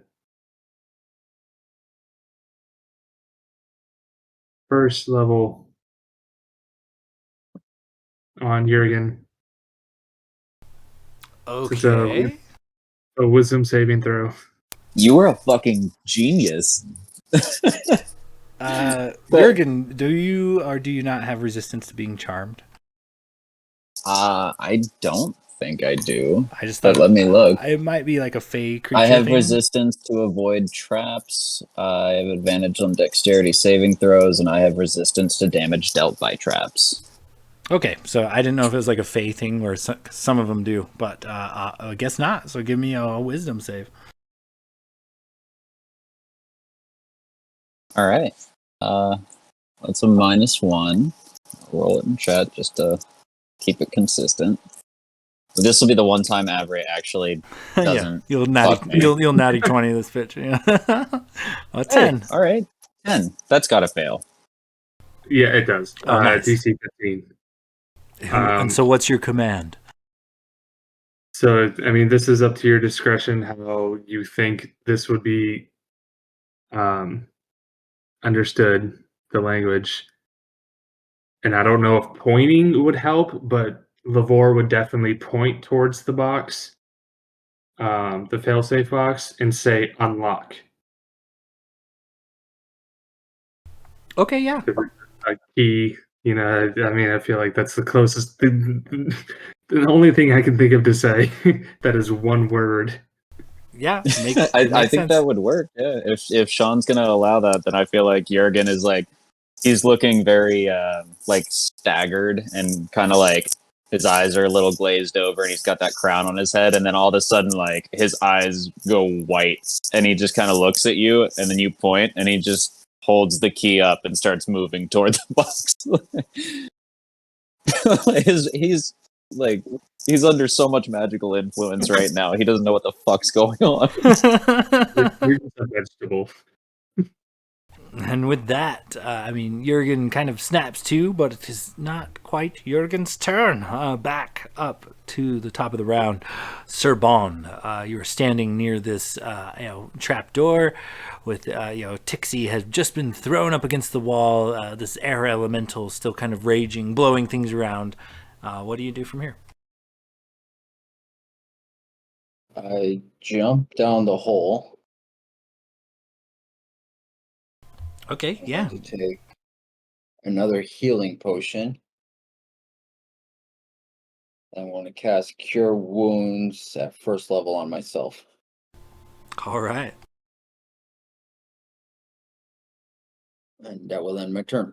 You make your way down and do some quick heals. And moving on down from there, it is Jurgen. Jurgen, under heavy command, you make your way towards this little box. And he told you to unlock, and you have the key. And you insert the key into the top of this keyhole. And now let me ask you this. Even in your dazed, barely conscious state, which way do you turn it to unlock? Do you turn it counterclockwise or do you turn it clockwise? Oh, that's a weird question to ask. I don't like that. There's a right answer and there's a wrong answer. I mean, I'm a barbarian under 2 magical influences at the moment. I almost feel like I have to leave it up to chance. We'll say a 1 is left and a 2 is right. I guess we're going left.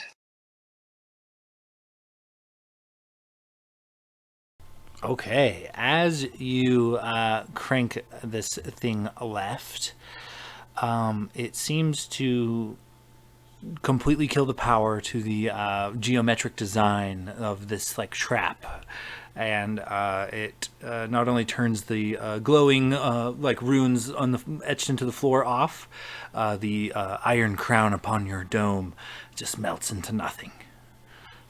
Oh, thank God. That's nice. I like that. So the effects of the Crown of Madness spell and the trap have been dispelled.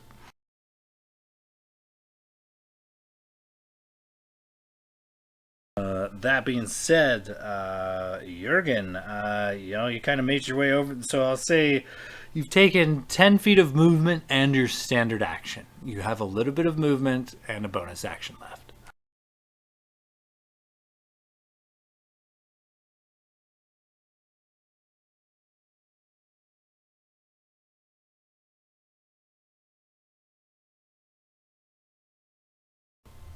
So, do you have anything you could do with a bonus action at this time?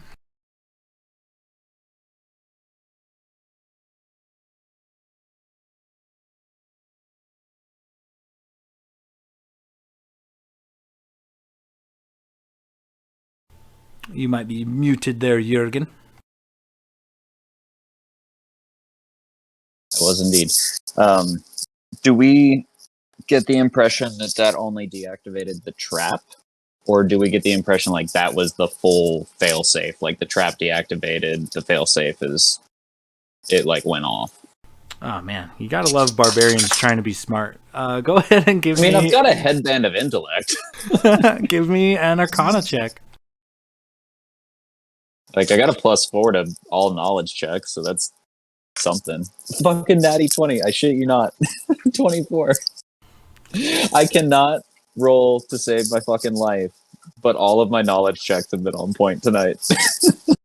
You get the distinct feeling that you heard a click when it happened and it killed the trap around you. You sense that is probably the only thing you have managed to do currently. Okay. Oh.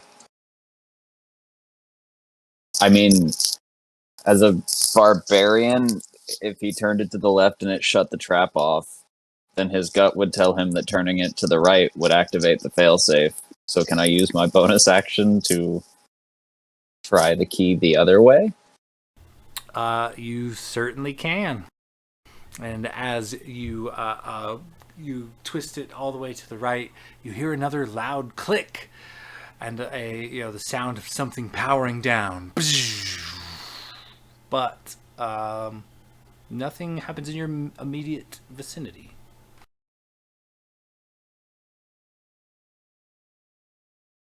Okay, I think he would just call out and be like, with my superior intellect and Lavor's help, I have activated the failsafe and relieved the trap.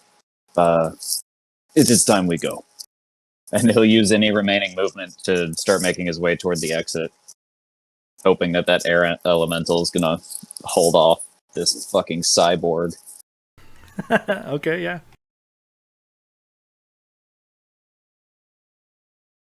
Moving on down, it is actually Tixie Tockworth. And as she uses half her movement to stand up from prone, she kind of glances around the room, just kind of staring at this air elemental.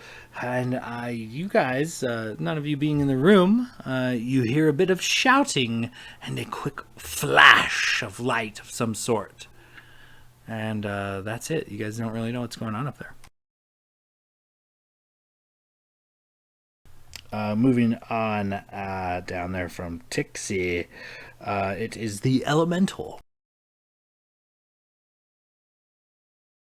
The Elemental, kind of following the last commands of Lavore to the best of its ability. Moving on down from the Elemental, Lavore, you're up. Okay.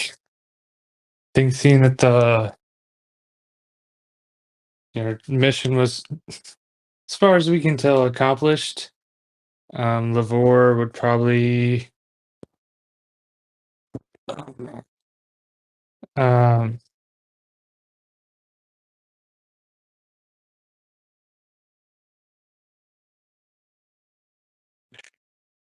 yet.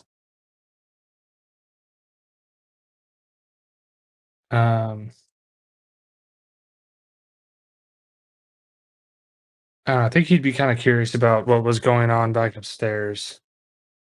So I think he'd run back over towards the ladder, especially with this air elemental up there. Kind of like run back up the ladder and climb up and just kind of poke his head up through the trapdoor and kind of like take a look around. Okay, give me a perception check.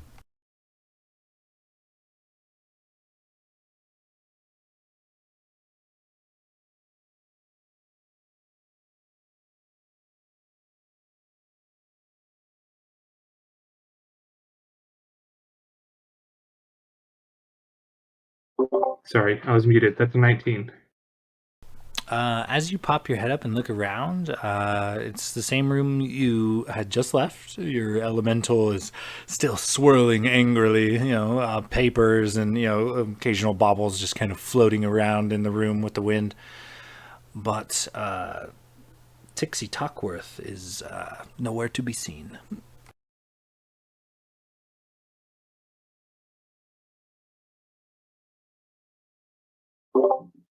I think he just kind of looked down. I'm assuming I'd used a good portion of my movement just to get up there, but look down and be like, guys, she's gone. Don't know where the crazy metal lady went, but she's not in this room anymore. I'm assuming she teleported out because she teleported in. Don't know what you want to do. Should we just leave? And that was kind of a long statement, and I don't really have much else I want to do, so I'll say that was my action. Well, with that, you guys kind of realize you're not in combat anymore, so we don't have to roll an initiative. Okay. How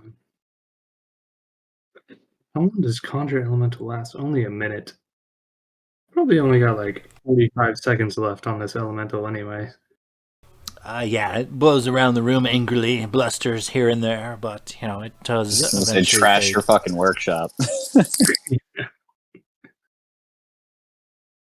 Yeah, so I think he would just Lavore would just kind of like creep back down the ladder, knowing that this elemental is on a very fine line of being in his control and turning on him. So he'd probably just leave him up there in the room and just climb back down to the group. Okay, yeah, you guys all kind of convene in the bottom floor of this warehouse full of random bits of gears and cogs, and of course the destroyed animated armors you guys had left behind. Jurgen is like profusely bleeding and has several large gashes in his chest. And he's going to take that potion of healing he got earlier and get 10 hit points back. And just be like, yeah, I think it goes without saying that our job is complete. We have triggered the failsafe, and Jurgen would not like to die on this day. So I think it is time we go. Yeah, I agree. Yeah, and with her out there, I don't really feel like window shopping.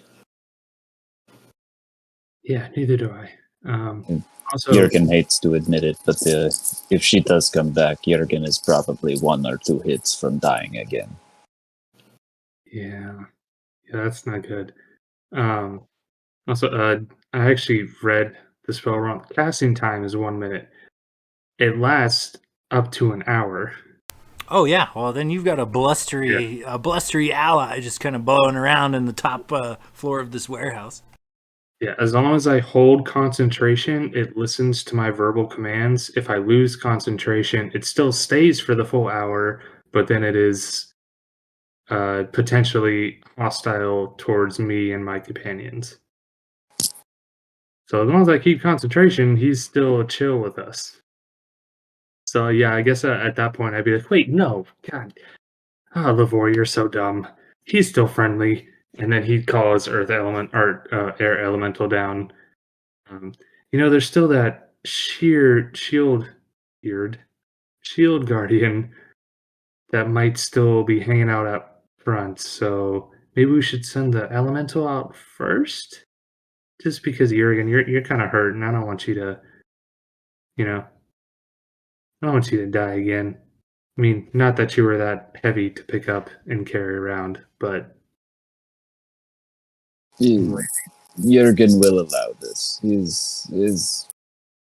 Jurgen is a great fighter, but he knows when to peel back. He says as he looks down, and there's just like several massive gashes all over his body. Yeah, so I'm actually gonna do burn my last first level spell slot, cast Cure Wounds at the first level on Jurgen again. So it's a D8 plus 4. Oh, it's a 6 on the die. So that's 10 points of healing to Jurgen. And then I'm going to tell the air. Why do I keep wanting to go Earth? Air Elemental to, fuck it. Just burst through the front door and see if the Field Guardian is still just kind of chilling there, which I'm assuming he probably is. But we got to get out somehow.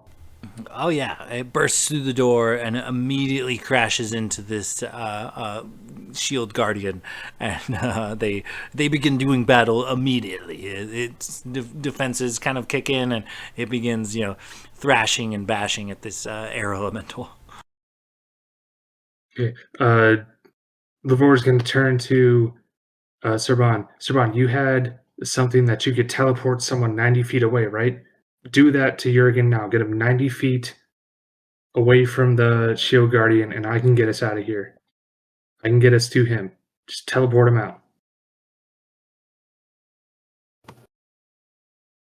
Well, I have to see where I'm putting him. So Can I still you have to get outside. can you look out like the open door and like get him towards the slag line or whatever the fuck it's called? Alright, then I will look at Jurgen and say, well, let me know how it feels. And I will cast Vortex Warp,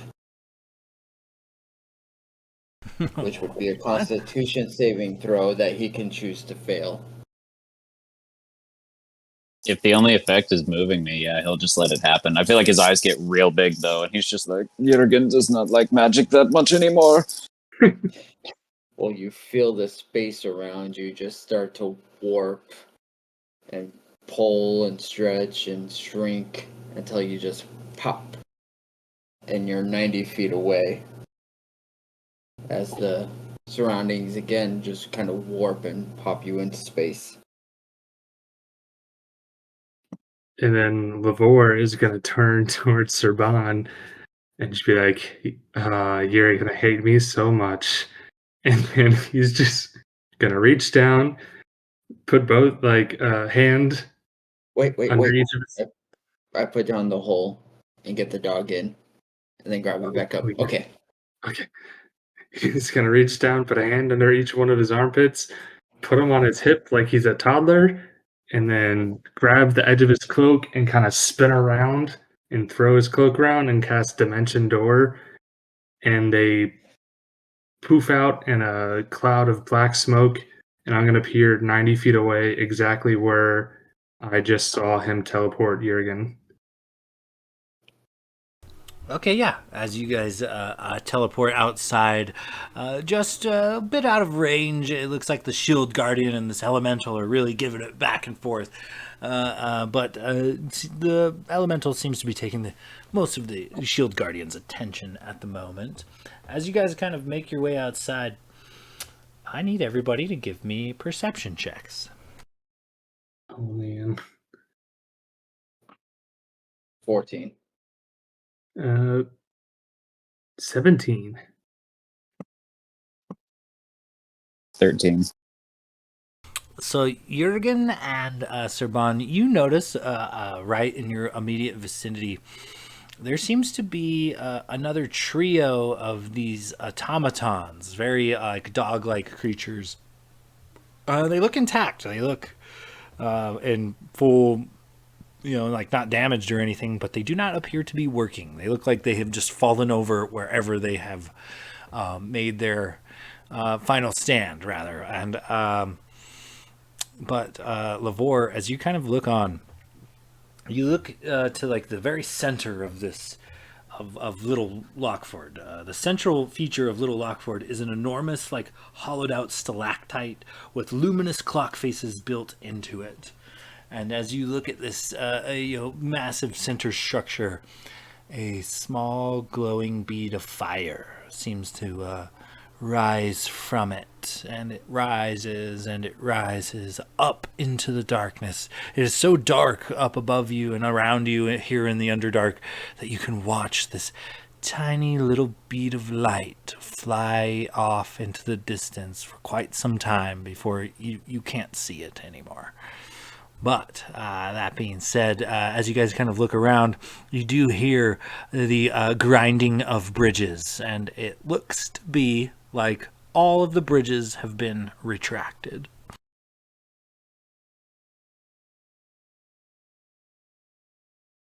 Alright. So here's what I'm thinking. Lavore and I jump in this hole. Jurgen, you just fly as directly as you can.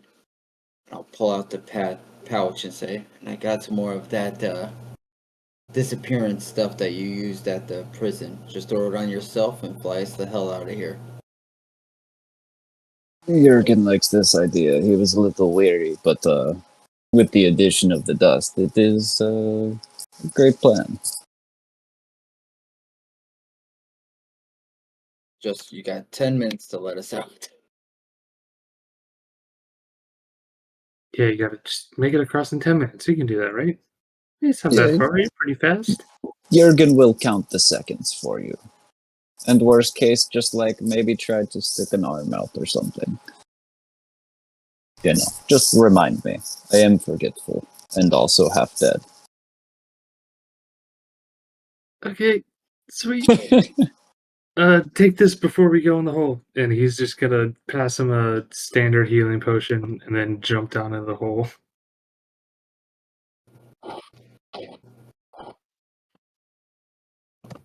So I hand him the dust and jump down and say, "All right, let's go." And yeah, you jump into the hole, hand the hole to Jurgen. Jurgen sprinkles a bit of this dust around and vanishes, and then makes a flight for the gate. And with being able to go straight and not having to actually go around, being able to fly there, the direct route is much faster. And you make your way to the gate with ease. Upon getting to the gate, you give the signal, and the old sergeant, who is kind of limping around, an arm in a sling, gives the signal, opens the gates, and a wide, brimming smile as you guys approach. And it is you're not far from the caverns where you guys had kind of entered at, where there was this makeshift tents and things all over. And as you kind of make your way in to the mayor, she is shocked that you guys are back after what has only probably been a 4 maybe 5 hour venture in total. As you guys kind of return, she looks to you. Well, good news, I suppose. What have you? First of all, fuck that bitch. Why didn't you tell us she was basically a robot with swords and shields for arms?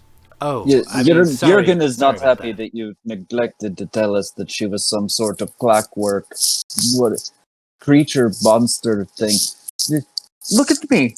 And he looks down at these still open wounds.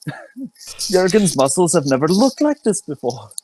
She kind of grimaces, and she's like, "Oh, sorry, I might have failed to mention I did mention her going crazy and having the automatons take everybody down, but the reason she kind of went crazy and sent her automatons after everyone is because she had been working on some controversial things on herself, altering herself to be more like a construct, and she kind of eventually lost a lot of empathy and became more machine-like in nature herself. And well, I wasn't having it. I sent the militia in to shut her and her shop down, and that's kind of what started this whole ordeal in the first place. It's what started her losing it and sending the automatons after everyone.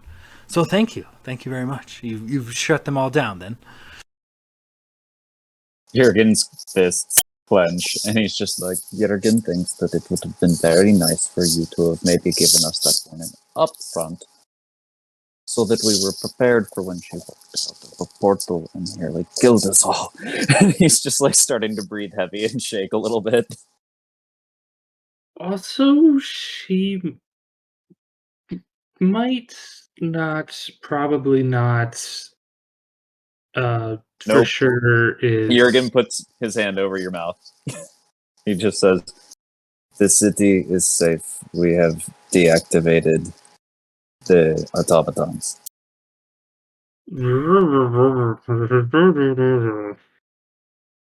Speaking through the muffled hand. The mayor face and eyes kind of beam. Our home returned to us once more. And what of Tixie Tockworth? What happened? Where is she? What's going on?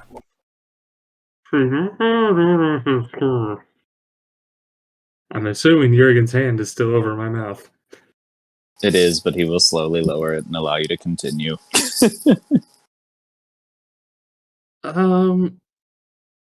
Well, we gave her quite the beating after she nearly beat us to death. But she might have possibly gotten away? Not entirely sure. But we did. And we're thieves, not assassins. Yeah, we're not just straight up murderers, killers for hire, unless you offer a really high amount of gold than we might be. But anyways, yeah, she might still be alive out there. But she is no longer within the city? So no signs of her. Yep. She contemplates this for a minute, and well, then we've in accord. She gestures to the guy to empty the box, dumps the box of items that was promised to you guys onto the table, and she kind of turns to you guys. They're yours for the taking, and I'll make sure the Golden Vault hears of your deeds. Thank you. You have done us a great favor. Please stay as long as you like and return any time. We would be happy to host you. Please, as our guests, anytime you'd like. Yep, looking forward to it. And get the hell up out of there. Lavor's gonna kind of grab all the things in like a bundle in his hand and be like, all right, bye, we'll see you later. We're gonna go try some of that is that the whiskey place? Do you think that's open right now? Can we go get some whiskey? Maybe on the house, because we saved your whole fucking city. Right after Jurgen swings by the infirmary.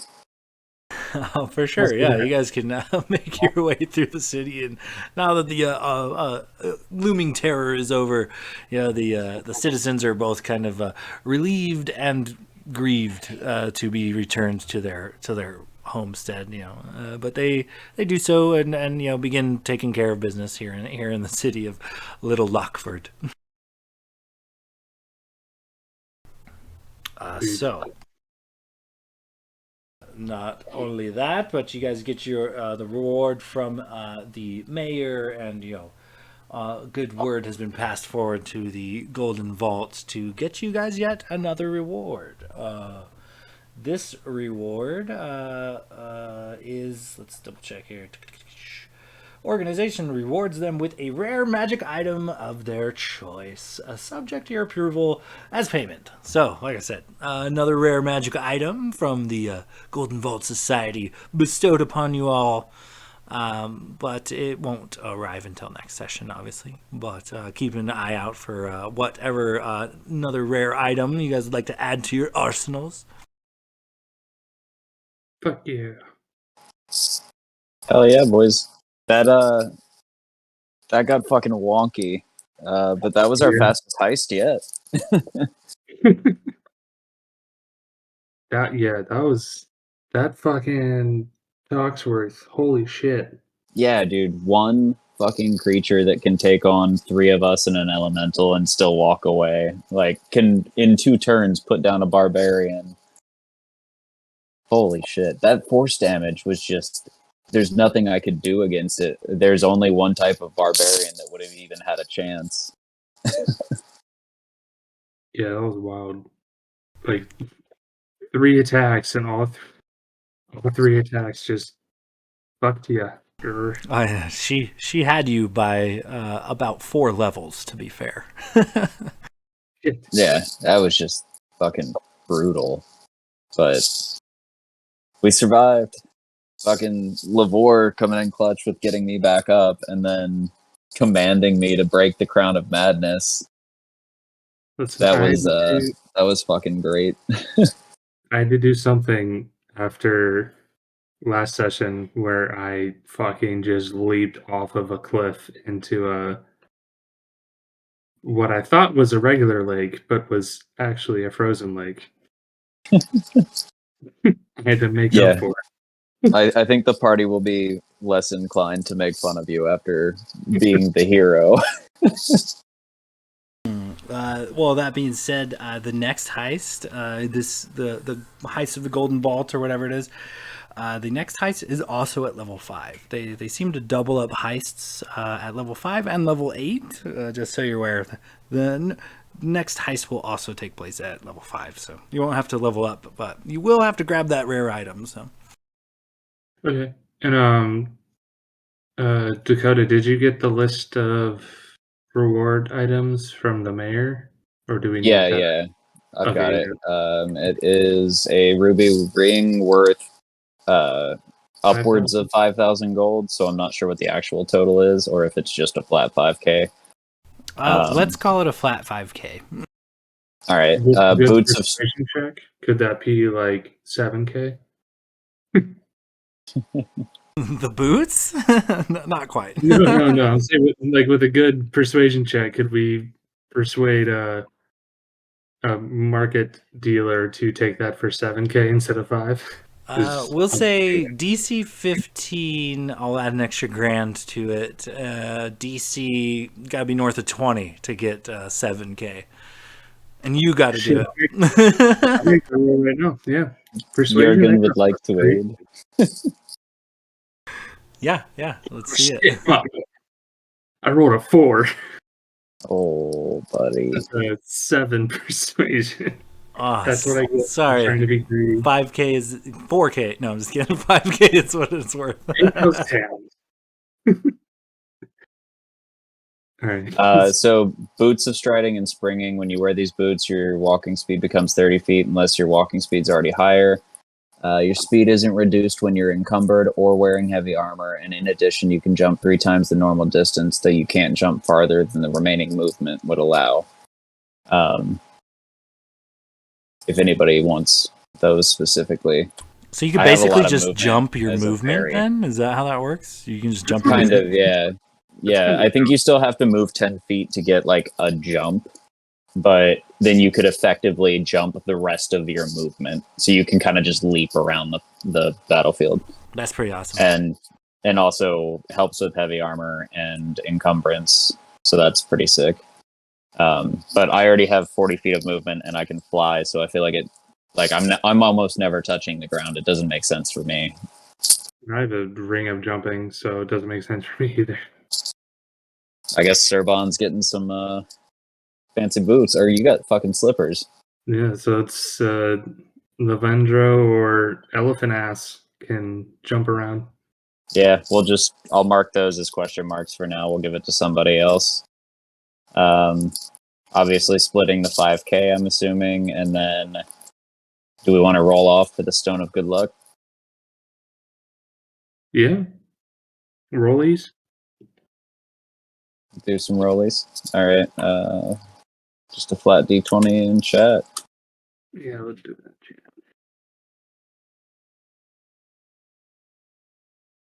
Fuck me. Serban, what you got?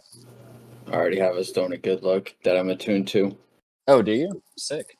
All right. Oh, goes to you, Jurgen. Sweet. Alec, do you want to just put the boots of striding and springing on your inventory sheet, and you can divvy that out to whoever? Yeah, I'll do that now. All right, sweet. And we still, at some point, we just have to figure out who's taking the Gem of Brightness and the Suit of Mithril Armor from the other heist. But I think aside from that, all the loot's split up. And yeah, I'll do the math real quick on the gold. Alrighty then. Fucking 3.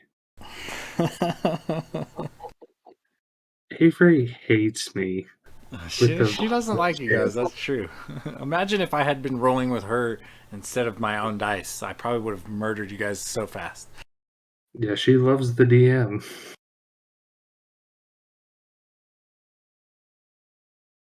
So what does 5k come out to 3 ways? 1,666 gold. And then like 20 silver. So I would say each of you just take 10 silver. I'm not going to bother breaking that down into copper and shit. What was that? 1,600 and what? 1,600 and... 1,666, I believe. Let me just double check my math. 5,000 divided by 3 is, 1,666, and then take an additional 10 silver for you and Serban. Sounds good to me. Holy shit, I'm rich as fuck. I actually really haven't had that much gold until now, and I'm actually that was the most gold like by a landslide that I've gotten. I think I've really only racked up like at one point 200 gold, and I bought some supplies, so that went away quick. Yeah, Well, boys, it's been a pleasure as always. Keep in touch with me, and we'll do this again, next week as soon as we can. So, thanks for making it entertaining. You guys had me fucking rolling off mic today. No, that was fun as fuck, man. Thank you. That was an extremely fun heist. I like that. I like the underground city and like dealing with the automaton sentries and shit. That was fun. And hey, that's the first time I've gotten thrust into a combat in the heists and nearly died. I figured this would be Serban's wheelhouse. It's like gnomes and animatronics. That's like his jam. I figured he would either do excellently or for sure get you guys killed. I could. It's flip a coin. Well, it was going both ways at the same time. Yeah, it did. That is kind of how we roll. We just kind of like fail our way to success and usually kind of cut it a little close. All right, fail upward. Fail upward, exactly. Well, all right, fellas, I gotta run, but keep in touch. We'll do this again soon. All right, Sure, take it easy, buddy. Thanks for running. No problem.